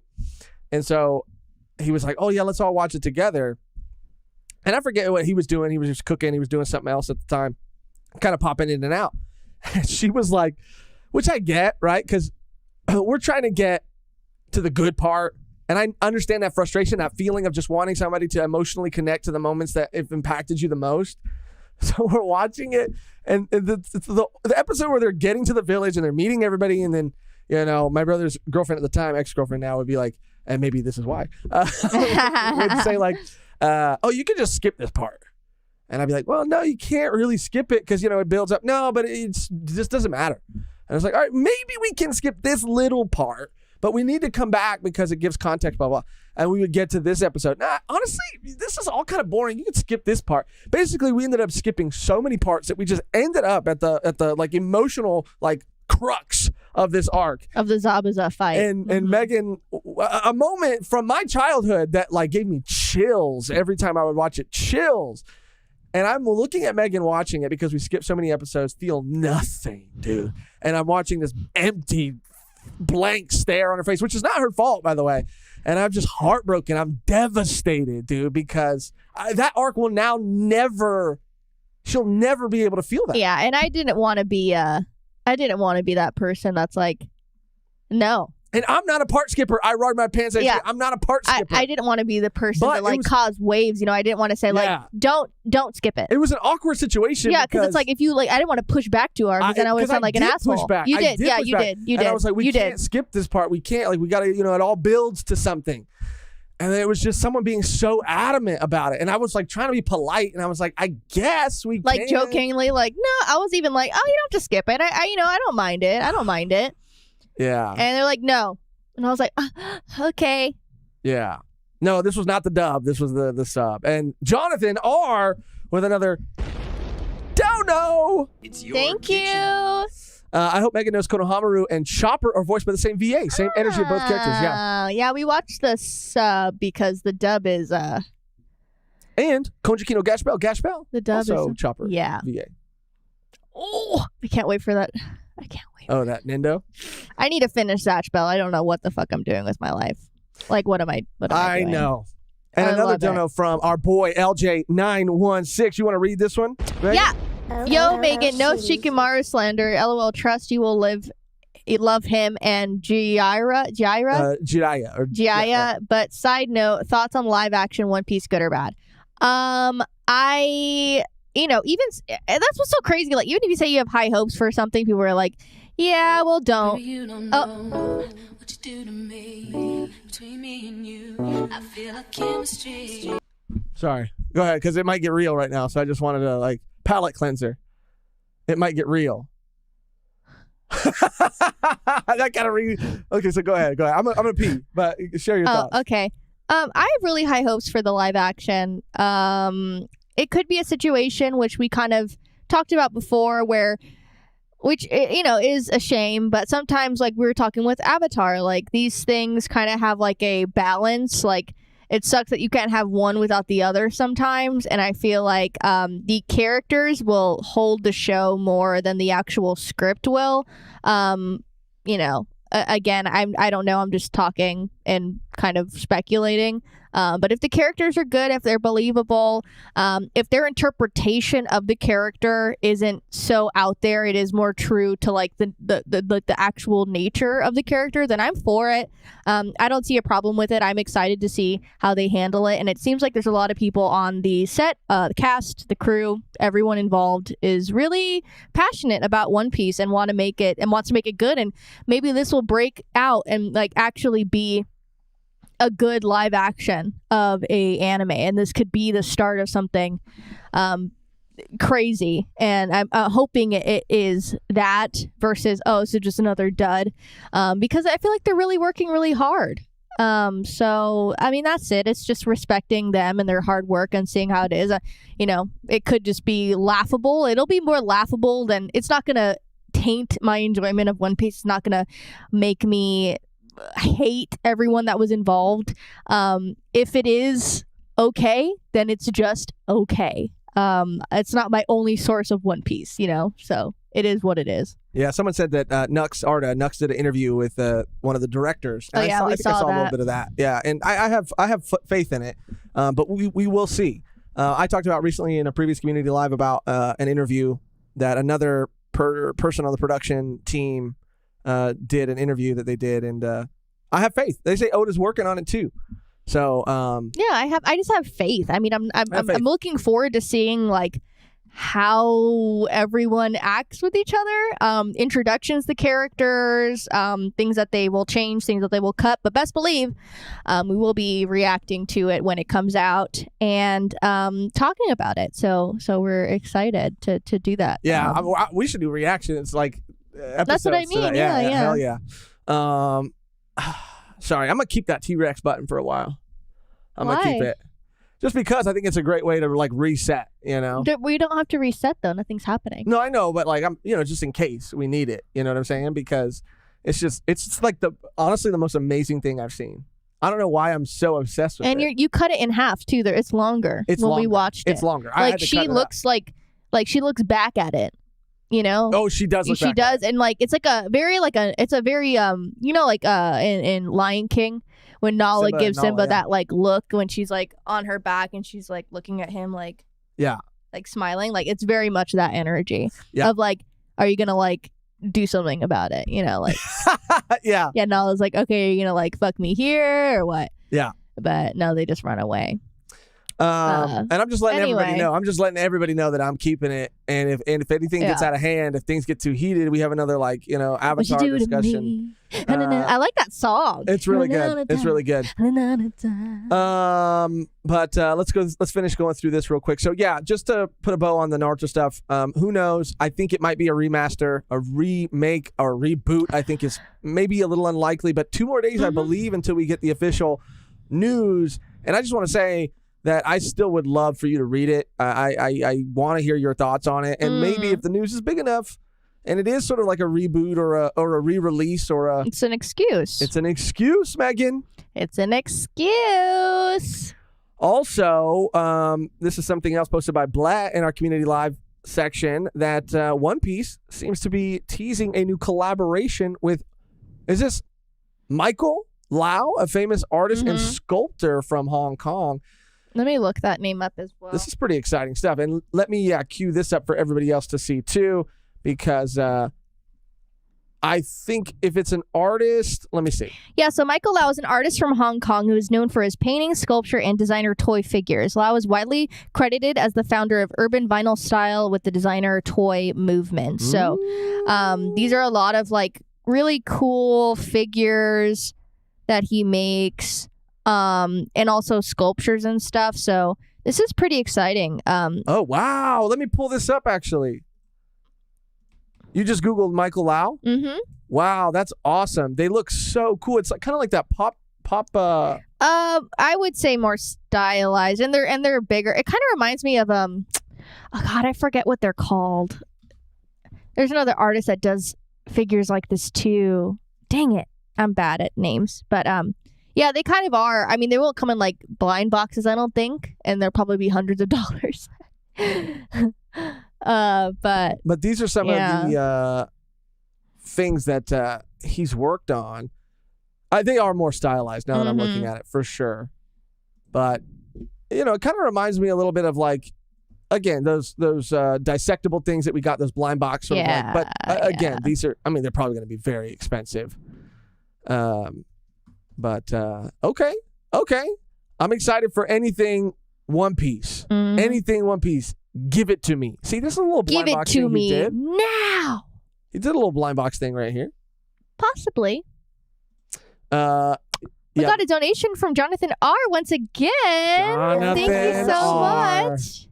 It's a little delayed, sorry. Naruto, spitballing titles. I think Naruto, what was it? Kage Dunshin no Jutsu is or Kage Dunshin. Yeah, I think you maybe have to put the whole thing in it. Kage Dunshin. I do like that. Narudun. Even people saying volume 10 for Black Clover, I want it. I want it. And yeah, when Ruff was talking about it, someone said like I did make fun of Black Clover at a certain point. But I think that was more Cody than me. But I did also, I can't lie and say that I didn't participate in it. And I was kind of hard on it until I got, a little more into it. And I was like, oh, actually, I kind of like it. I kind of like it now. I kind of like it. JJK Volume 10, if you got the balls. Josh, you made fun of Asta. Yeah, I did. And that's what I say. It's like at what point, like, who doesn't? Yeah, I got to take some blame. At what point in someone's life, like, who doesn't, Because, being a Naruto fan, like, talking about Naruto, like, he did remind me a lot of Naruto and, like, a louder sort of Naruto. And design kind of, too, a little bit, honestly. No, we were saying it's like Naruto and Sasuke, and I know it's not. And it's not. We know that now. Yeah, yeah. But their relationship, it did. Yeah. Come on. Like, one of them looked like they were really inspired by Naruto, and one of them looked like they were really inspired by Sasuke. And Kishimoto. There's a lot of Sasuke. That's what I was going to say. Kishimoto really did something with Sasuke. The emo boy. And I don't know if he started it necessarily, but it does feel like after Kishimoto really, like the popularity of Naruto grew to what it was, like there were a lot of Sasuke-inspired characters. Yeah. And Sasuke, got his own spinoff manga series too. Maybe, and people were speculating that could be the adaptation. That could be the news that was coming out of this Naruto countdown as well. Yeah. Was they could be adapting that Sasuke spinoff manga into an anime, which would also be kind of fire. Yeah, and after JoJo, we're definitely going to be doing a shorter volume. Yeah, for sure. I know we said that last time. We did, and we were like, oh no, it's actually longer. But can I be honest, I'm having so much fun. It is fun. It's our first volume done where we're watching more than we're reading, which is interesting, and it is a different experience for sure. But yeah. And also reworking the volume ones we talked about before. But we're really going to start implementing that once we have more time to record them. Yeah. I also want to say, let me see. Let me kind of roll. Oh God, my through stomach's here. growling. Yeah, I'm a little hungry too. We'll wrap it kind of soon, but damn, this is so cool. People are posting some really cool stuff in here. Okay, just a couple more things real quick. So Tiberius posted this in our Discord, and it's basically him saying like, yo, thinking about it now, a volume 1 award show would be lit. Community voted, best live stream, best episode, best guest, worst take, best take, etc. Plus, I think Josh would murder as an award show host. Thank you, Tiberius.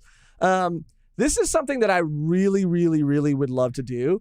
And we've talked about it previously in the past when the Oscars were happening and the Crunchyroll Awards and all that stuff. Like we were talking about it. And I think the end of the year is a good time to do it, or beginning of the year, next year is a good time to do it. And so if there's enough like community interest, we can make this shit happen. And I'll even make little awards and stuff too, just for the production value. So it'd be at the beginning of the new year? Or it'd be like encapsulating because we only have a couple more weeks left of this year. Yeah, it'd be in the beginning probably of next year, but it would be looking back at the previous year, like a look so back. next like next January. No, like this coming up January. Oh, but looking back at last year. Oh, got it. Or looking back at technically this year because we're still in it. Yes. But I'm also just saying, like, if there's enough interest in the community and also giving us enough time to like put it all together and stuff. But not saying it's going to happen for sure in January, but that's just something that's in the community live chat that I wanted to address. Yeah, we've talked about it before, and it'd be so much fun to do something like that. Hell yeah, it'd be super fucking fun. We got a donation from A Beautiful Life. Let's go. If you're looking for a shorter series, you should try Smoking Behind the Convenience Store. Damn it, A Beautiful Lie. I've been trying to read that for fucking weeks. Smoking Behind the... I've been trying to read that for fucking weeks, and I haven't read it. Is it new? Yes. Let me see. Sorry. I'm passionate about that. I have been reading. Oh, someone posted this as well in our community live section. Yeah. This has been on my radar for a while now, and I've been trying to get around to it, or maybe do an episode on it. Who knows? And it's from David Ram right here. Yeah. Behind the Supermarket, Smoking with You. Like, it just looks right up my alley. And a story of an overworked salaryman taking smoking breaks behind a store with a young woman unaware of the fact that she's the cute clerk of the same store he longs for. Oh, I thought this was Makima right here for a second. No. Just kidding. JK. But yeah, I've been wanting to read that. I've been reading the Ichinose's Family's Deadly Sins, and that's pretty good. I'm having a good time reading it. It is exactly what the doctor ordered after Takupie. I needed more from this mangaka, and I'm getting it. And it is cool. Different vibe from Takupie for sure, but it's definitely going to be longer, so that's exciting. Yeah, I still want to get into that. I still want to do. It's only 5 chapters in. You gotta. And a new one's coming out soon. Yeah. We also got, what is this? I don't even know what this is. Bro really got Unspoken. What is Riz, you guys? I know I feel fucking Riz. old. Is it like Game? Is it like... Yeah, what is Riz? We're going to watch Riz this is together. like Game, right? This was posted in our Discord too. I don't know anything about it. Let me just make sure I unmute it so we can listen to it together. Oh, okay. Quadra said yes, it's like Game. Okay.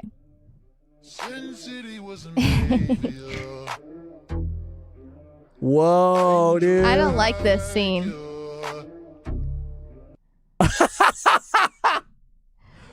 Riz is like Game? Oh, it's short for charisma. Oh, Frankie is oozing with charisma. Oozing. There's like this trend to this song, and like you like smile, and then you have to do like a Zoolander like face where it's like this, like it's like you go like this, and then you go.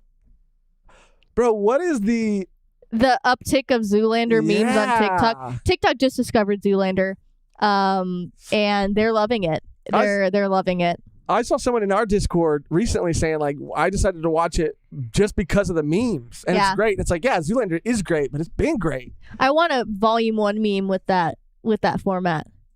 I really want a volume 1. You want to talk about that too? What? Another meme that you posted? Oh! You want to talk about that? Oh, yeah. Yeah, Zoolander is so fucking funny. But, yeah, so...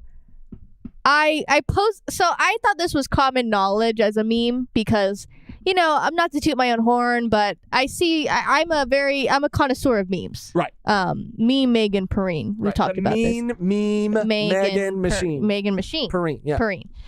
We've talked about this. This is no knowledge. And I saw the emergence of this Jenna Ortega Vogue quote meme spreading around, because if you don't know the story behind the meme, it is pretty much where Jenna Ortega got interviewed by either Vogue or some other article, and they put that Miss Marvel was like her favorite superhero in the Marvel universe, and Brie Larson reached out to Jenna Ortega saying, like, you should come on my podcast to, like, oh my god, I'm your favorite superhero, you should come on my podcast. Yeah, you should come on my podcast.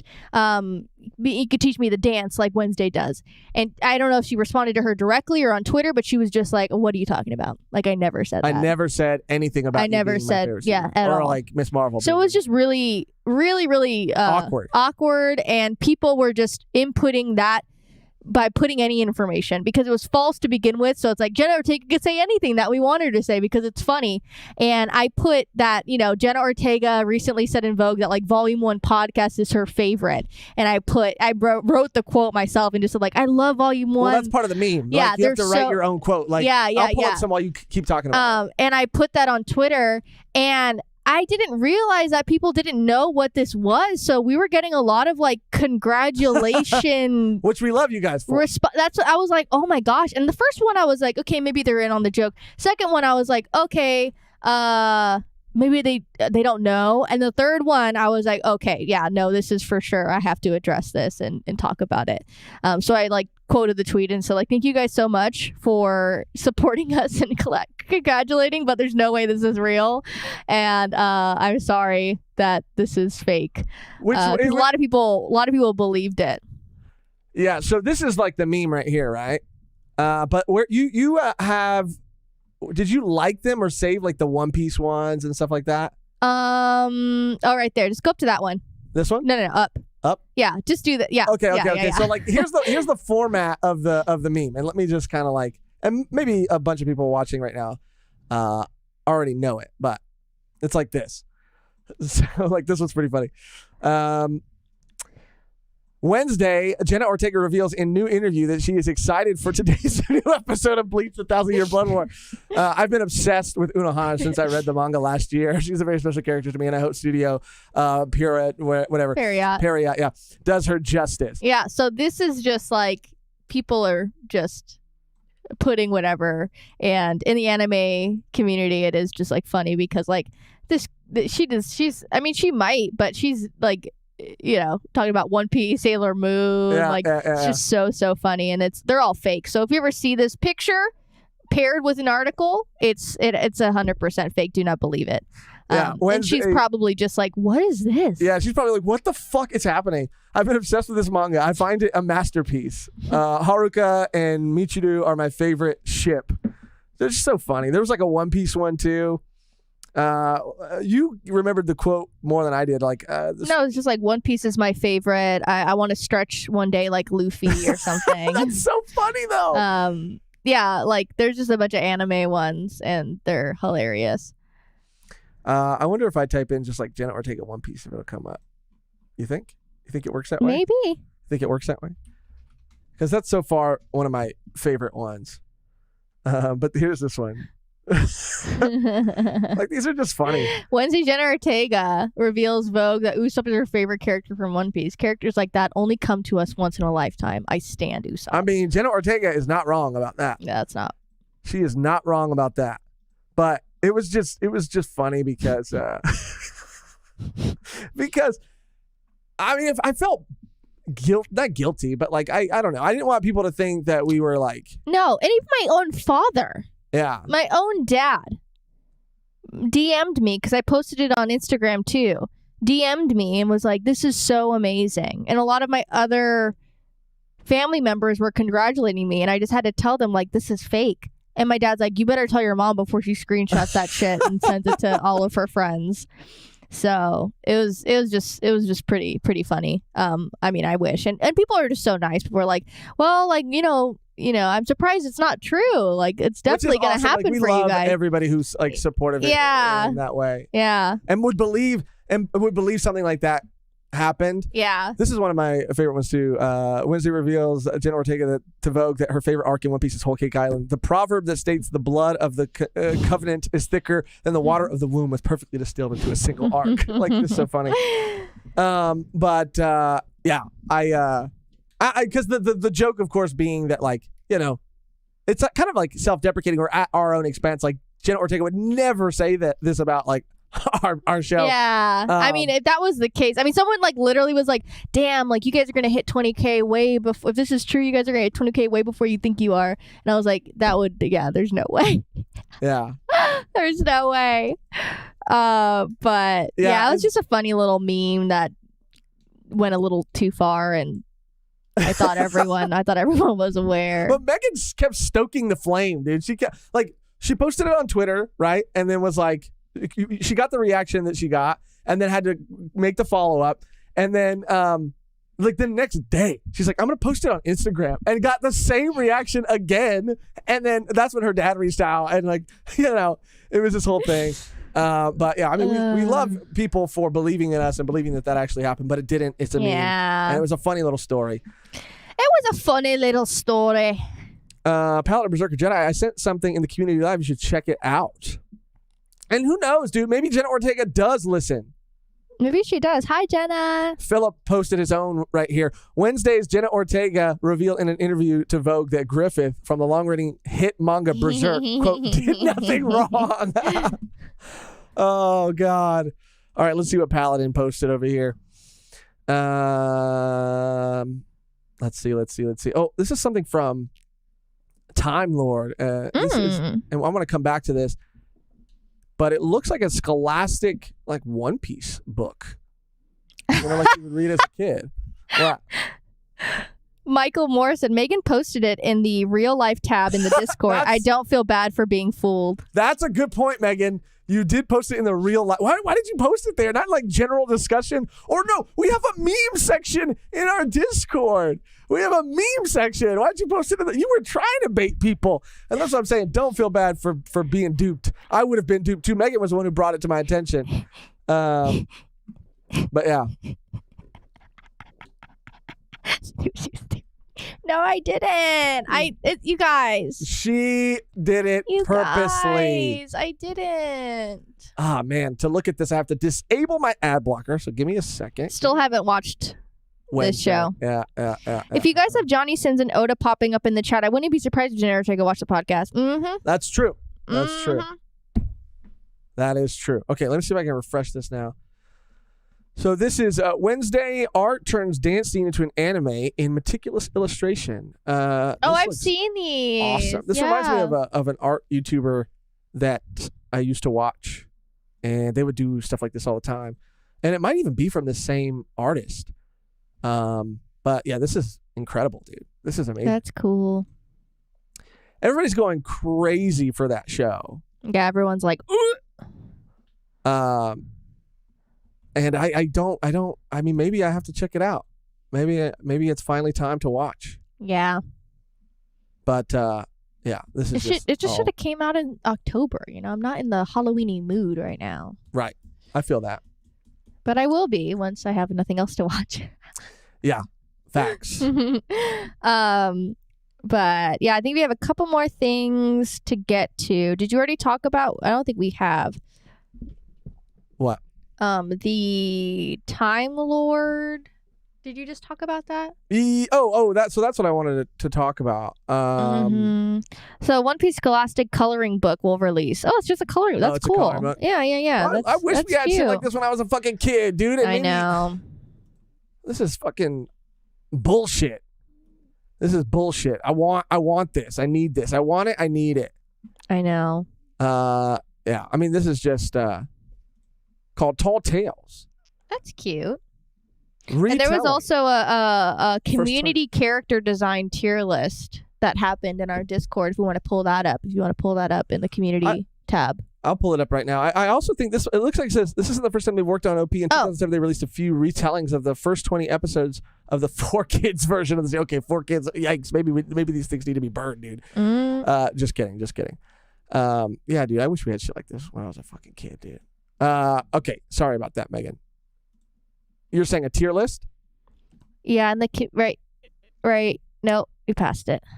I should be up. Did. Okay.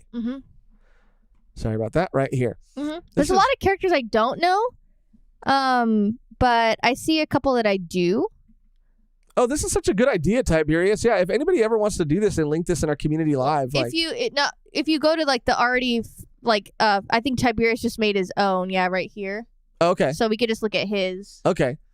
So we'll look at Tiberius's first, and then the link allows us to also make our own tier list. This is so cool. Character design. I mean, I guess you don't need to know who they are if you see the character design. That's cool.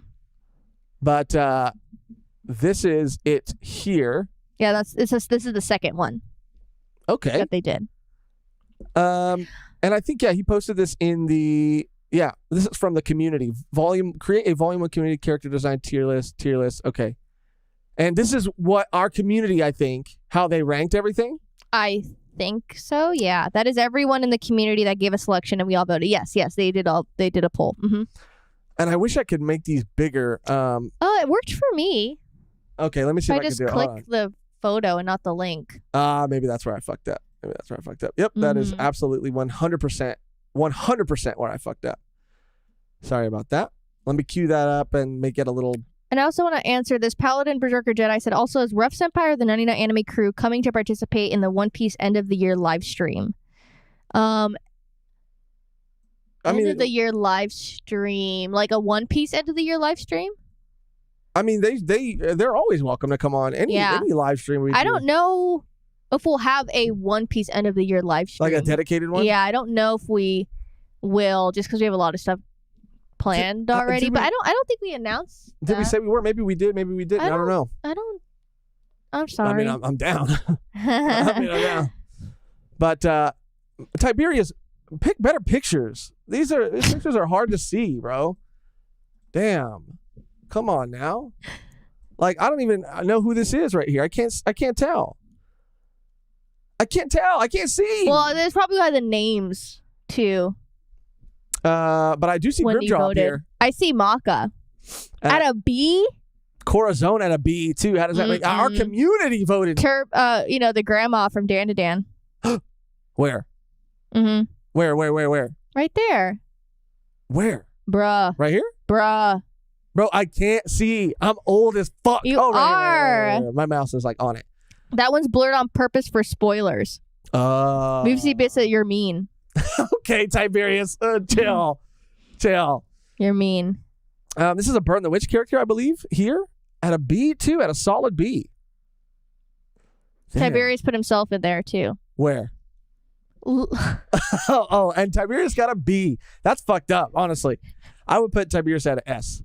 Not even A. I put him above Grimjaw. I put him and then someone said in a reaction video that they were kind of frustrated with when we say Grimjaw. It's not Jaw, it's Grimjow or whatever. Grimjow. But I've always said this since I was a kid. I don't know. Yes, old habits die hard. It's why I'll always say Alabasta and not Arabasta. Yeah. Damn. Okay. Some of them I can see. Some of them I'm having no problem seeing. But whose head is cut off right here? This looks like a Dan to Dan character too. I can't. Okay. I like the guy with the mask though. I don't know who that is. Where? Which row? A. Oh, right here, the helmet? Yeah. Yeah, I don't know either. But Chainsaw Man got an A too. Okay. Or no one got an S. No, but you guys are tough. You guys are harsh critics, dude. This is a great idea though, and I really do love it. She's from Kong Ming. Remember that show that I'll show you. You'll know exactly what I'm talking about. Kong Ming. This anime. Oh, Made in Abyss, someone said. Oh, the DJ one. This girl, where the guy comes back from the past to DJ. Yeah. That one looked. This girl. That looked so funny, dude. I know. I wanted to watch that. Made in Abyss, LOL. Tiberius. Yeah, man, you guys. This would be so fun. Now, I mean, this opens up. Tiberius is coming in hot with great ideas. This opens up the box. Yeah. That they do community stuff all the time, which is so fun. Yeah, Tiberius is goated. All jokes aside, I know we like to fuck each other sometimes. I mean, fuck with each other sometimes. And but he's goated. Yeah. But this is cool too because you can post your own tier list in the community live section. Post how you kind of ranked everything, and then we can rank stuff too. Yeah. So community tier list. Mm-hmm. That was a Freudian slip I had there. Sorry about that. Pause, bro. Pause. Yeah, the next thing on the list, Kaiju number 8. We're getting it revealed tomorrow. Some information about the upcoming anime. Super, super exciting. Remember when we talked about this a while ago and it was announced, and now we will be getting some more information tomorrow, which is so fucking dope. We're also getting on the 18th you know, the Shonen Jump. What is it called? Jump Fest is happening on the 17th and the 18th. So I think we'll be either going live late at night, or we'll be recording and talking about it and putting it out. But that will be happening soon. I think it's like Hell's Paradise, Chainsaw Man, and I have it screenshotted. I should have just. Bro, everybody loves countdowns. Like, you guys. It gets the people ramped. You guys, I'm gonna just do a countdown for no reason. It gets the people ramped up. Kaiju number 8, Jump Plus Twitter movie. What movie? Why does it say movie? I mean, this website is pretty lit though. Is it gonna be? Oh. Yeah, Hell's Paradise trailer on the 18th. I'm so excited. Oh. Is this? Wait. When was this published? I think this already is 4 months ago. I saw this. I mean, I'm just clicking around. Sorry. Yeah. It doesn't even. It's not Jump even Fest is going to be super dope. We got a donation from LJ916. Thank you so much. Do you guys ever want to, or do you not even care about one day being invited to join the reverie with all the other One Piece YouTubers? We've talked about this before. It would be super dope to get invited. It would be like, oh, that's cool because it's been happening for so long and there's so many people that we watch that are in it. Are we going to be hurt that we're not invited? No. But I mean, yeah, it'd be cool. It would be cool to be. We wanted to do kind of like a similar thing with people that we've collabed with, not necessarily like having 15 people on at the same time, 10 people on at the same time. It would be more condensed. It would be kind of similar to the One Piece live stream that we did. I know that they have mini reveries too. But I think our kind of thought process behind wanting to do something like that was just because like the reveries are so sick and they bring on, very big One Piece YouTubers to talk about One Piece all together, which is amazing. But sometimes there's so many people in there at once that it's kind of hard to follow, Yeah. My pants said, Josh, will you raid Tekking? How do you raid someone? I mean, I'll do it. I'll fucking do it. He's live right now. Is he live right now? Mm-hmm. What does that mean? Just send over everybody in the chat to their chat or to their live. Oh. Let me see Tekking. Yeah, I mean, like I said, I know they do mini reveries too, and yeah, of course, it'd be so fun, and we'd be honored to go talk. Yeah, we did say call it the Worst Generation reverie. Yeah, we did say that. What's Tekking saying right now? All right. Which one is the? Yeah, okay, it's right here. All right, let me mute myself, and then I'll show it to you. Oh, what's he gonna show us? It just becomes us watching. Watching Tekking. I want to. Oh, his tree is so nice. Tekking's tree. Wow! Look at the tree. Oh yeah, he does have a nice tree. Yeah. Okay, Tekking. All right. Yeah. When we wrap things up, we might rate him. I'll see how we do that, and because I think Par rated us one time, so we could do that. The last thing I want to talk about. They're talking Pokemon, I think. Oh, and yeah, I gotta watch that.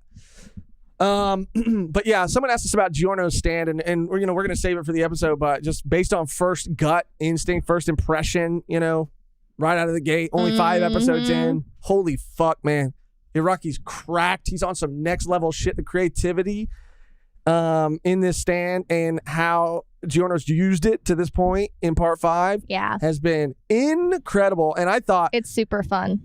You'll see kind of like my ranking in the video that comes out tomorrow, the JoJo part 4, our part 2 video to that. You'll see kind of how I rank, Crazy Diamond versus Star Platinum and Jotaro versus Josuke in part 3 versus part 4.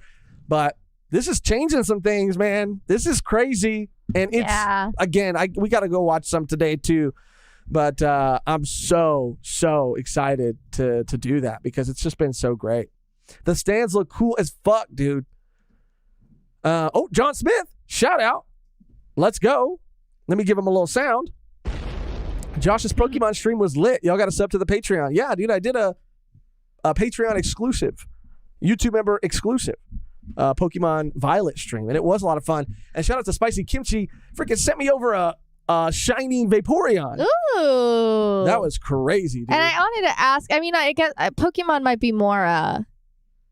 What's the word? What's the word I'm looking for?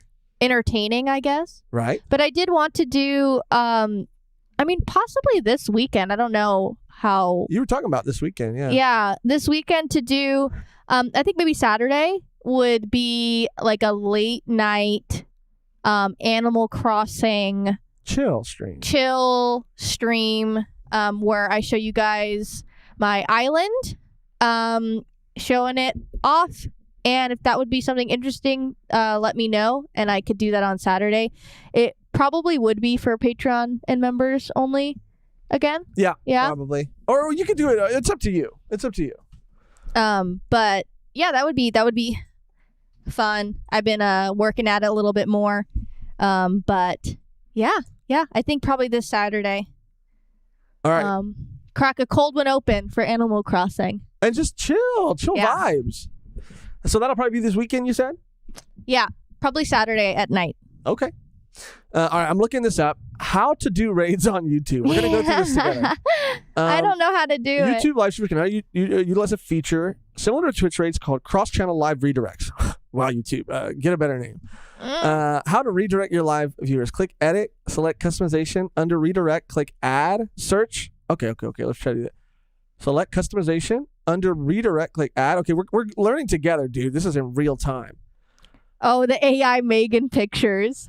Oh, We never showed them on the.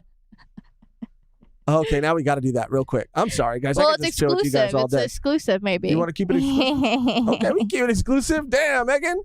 No, I'm just kidding. We can show them. No, I respected that move. Yours were funnier because they were bad. Yeah, I know, but yours were just like genuinely awesome. That would be sick. And you did have some bad ones too. Let's be real. I did. So Saturday. Let me see if I could do this real quick. Maybe later. Yeah, Megan had some crazy ones. They're scary. Like this one is so good, dude. Let me just cue this stuff up so people can see this and not see all the junk in the background. Sorry, guys. Sorry. It's going to be worth it, dude. Megan's came out so good. And some other people had sent theirs in the community live section.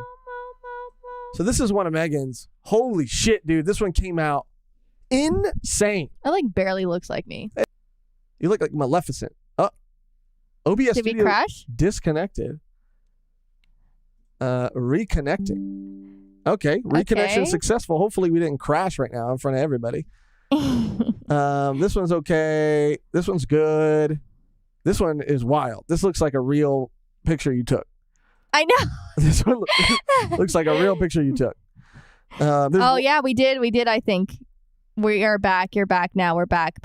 Okay, yeah, we're I think back. we did We're disconnect. back. Sorry. I'll go back real quick. Dude. That was scary. That was scary. Yeah, these are really funny to me. Well, you have one where you look like you're on crack as well. This one looks crazy. That one looks okay. But where's the one where you look like you're on crack, dude? I like that one a lot. Scary. Oh, you sent it in the next chunk. Oh, yeah. But I want to show the crack one, dude. It's my favorite. I like the crack one. And maybe if you want to see all of them, then yeah, you can, This one's good. check it out on the stream. But yeah, dude, this is like Megan is. It's her mugshot, dude. She got busted with heroin, crack cocaine, fentanyl. She had fentanyl in her vehicle. This is me. Yeah, like I just got pulled over and then I'm like taking my mugshot in Florida. Yeah, this is a Florida mugshot. Florida for sure. mugshot. Florida mugshot vibes. Yeah, it's like my neck is so thin, my shoulders are like like child shoulders. Like this is like children's body. Scary. Yeah, she looks Scary. too happy. Yeah. That's probably the happiest I've ever looked in my life. That's sad as fuck. So malnourished. Yeah. All right. And before we go, and we're going to, everybody hang out because we're going to try to raid Teching. It's going to be a beautiful surprise. But before we go, I have to say as well, let me cue this back up again. Damn, I should have not said anything. I should have just queued this up before I opened my big fat fucking mouth. You know what I'm saying? You guys ever do that? Don't say that. Don't say that about yourself. Sorry. Jonathan R. with another donation. Thank you so much. Jonathan Did you guys R. use the same AI? It's night and day. It was the same. Yes. Yeah, it was the same. Damn, why does this keep happening? Fuck. Why does this keep happening? I want some more like. I get attached to the sounds and then I don't want to take them out. But new sounds are always fun. Shout out Jonathan R. We fucking love you, dude. Fuck, where is it? Okay, sorry guys. Sorry. What are you looking for? One of my tabs up here. I don't want to spoil it. I don't want to spoil it. That's my how to raid people. Oh, right here. Paladin Berserker also with another donation. Thank you so much. For the next movie night, you should stream the first of the Rebuild Evangelion movies. We will once Josh watches it. Josh has not seen any of Neon, so. And that's part of what we were talking about, doing some more reactions. Yeah, we were talking about doing possibly Neon, possibly Gurren Lagann, because I haven't watched it. Josh has watched it, but I haven't. But I've watched it a long time ago. Yeah, I've watched Neon. Josh hasn't. But Gurren Lagann's definitely one on the list. What else were we talking about possibly watching? We have a lot of we were throwing around a lot of ideas. Yeah. I don't know why none of them are coming to mind right now. But yeah, we were talking about watching the whole anime and then having like we do reactions, and then having a full length discussion, probably like an hour 30 discussion on the season, or the season as a whole, and going more in depth and talking about just the series in general, and giving our more general thoughts on the actual reaction episodes, and then having a cap to the whole journey. Kind of like a volume done, honestly, where we go through everything, and then instead of having it all in one episode, it would just be sprinkled through 12, 25 episodes, like 2-3 episodes an episode. An episode, and then at the end. Yeah. An episode talking about everything. Yeah. And because the other reactions that we're doing are going to be ending soon. Bleach is going to be ending in 2 weeks at the same time. Chainsaw Man is going to be ending Bleach with its hour finale, 2 episodes in one. So it would be fun. It would be and honestly, like, we've always strived to be. We started doing manga, and we both like anime and manga, so we've definitely wanted to marry the two more and more and more on our channel, and this is a good excuse to start doing that. So yeah. But we got some more manga reviews and stuff coming too. Like course. I said, we've just our schedule's going to be opening up a lot in the coming months at the beginning of the year. Okay, so again, before we go, and then we're going to raid teching. Before we go, make sure you remember that right now, to the end of December, you get 30% off all of our merch. Okay, 30% off with the code Old Saint Weeb. It should be in the description down below. I'm spamming it too. Just until the end of December. Use some of that Christmas money that you get to get yourself a hoodie. I mean, the hoodies are going to be. I saw some other YouTubers. Damn, they sell their hoodies for so much money, dude. Like $75. Which, I mean, get your bag, dude. Or like $50. But I was like, damn. And obviously, we lower the prices to be what they're at. We get less, but I mean, it's cooler that everybody can, I don't know, have more of a chance to cop something for themselves. Yeah. But no disrespect to people who hike it up a little bit. I get it. They got to pay people. They got to, they got to do what they got to do. But 30% off with code Old Saint Weeb to the end of the year, the end of December. So cop one while you can. Wrong song. Oh, wrong okay. song. I like it though. The Momonosuke song. Okay. Volume 1. Let's go. Like this. Alexander R. You gotta start off like this. Ready? It's like this. Yeah. Okay. Volume 1. Oh, come on. One more time. Mehgan. Okay. Volume 1. There you go. I like it. Alexander R. Blaze. All right. So, with that said, be patient with me. Okay, I'm going to go to edit. I'm going to go to, this might take a minute, and if we can't do it, I'm sorry, but I'm going to try my best. So, what do you, yeah, people are just saying it's not a raid, it's a channel redirection. Yeah, it's a channel redirect. It's a channel redirect. Where do you go? Okay, so we go, it said, Momonosuke. Redirect. Okay. Okay. I don't know if this is just going to be not fun to watch. What are you doing? I'm trying to figure out how to do it live. We can. I can't figure it out, guys. It's okay. Let's just go to his stream. I don't know how raids work. We'll figure it out. Sorry. It's a channel redirect, Mehgan, and you got to get the term right. It's very important.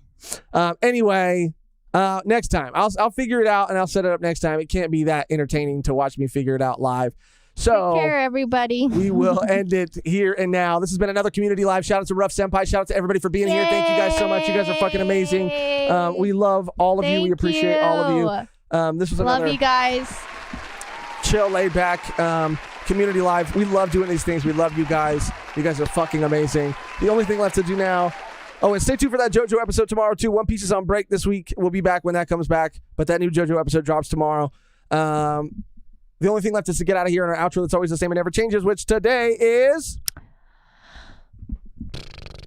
Kobini. Kobini? Okay, come on, we got this. Shit.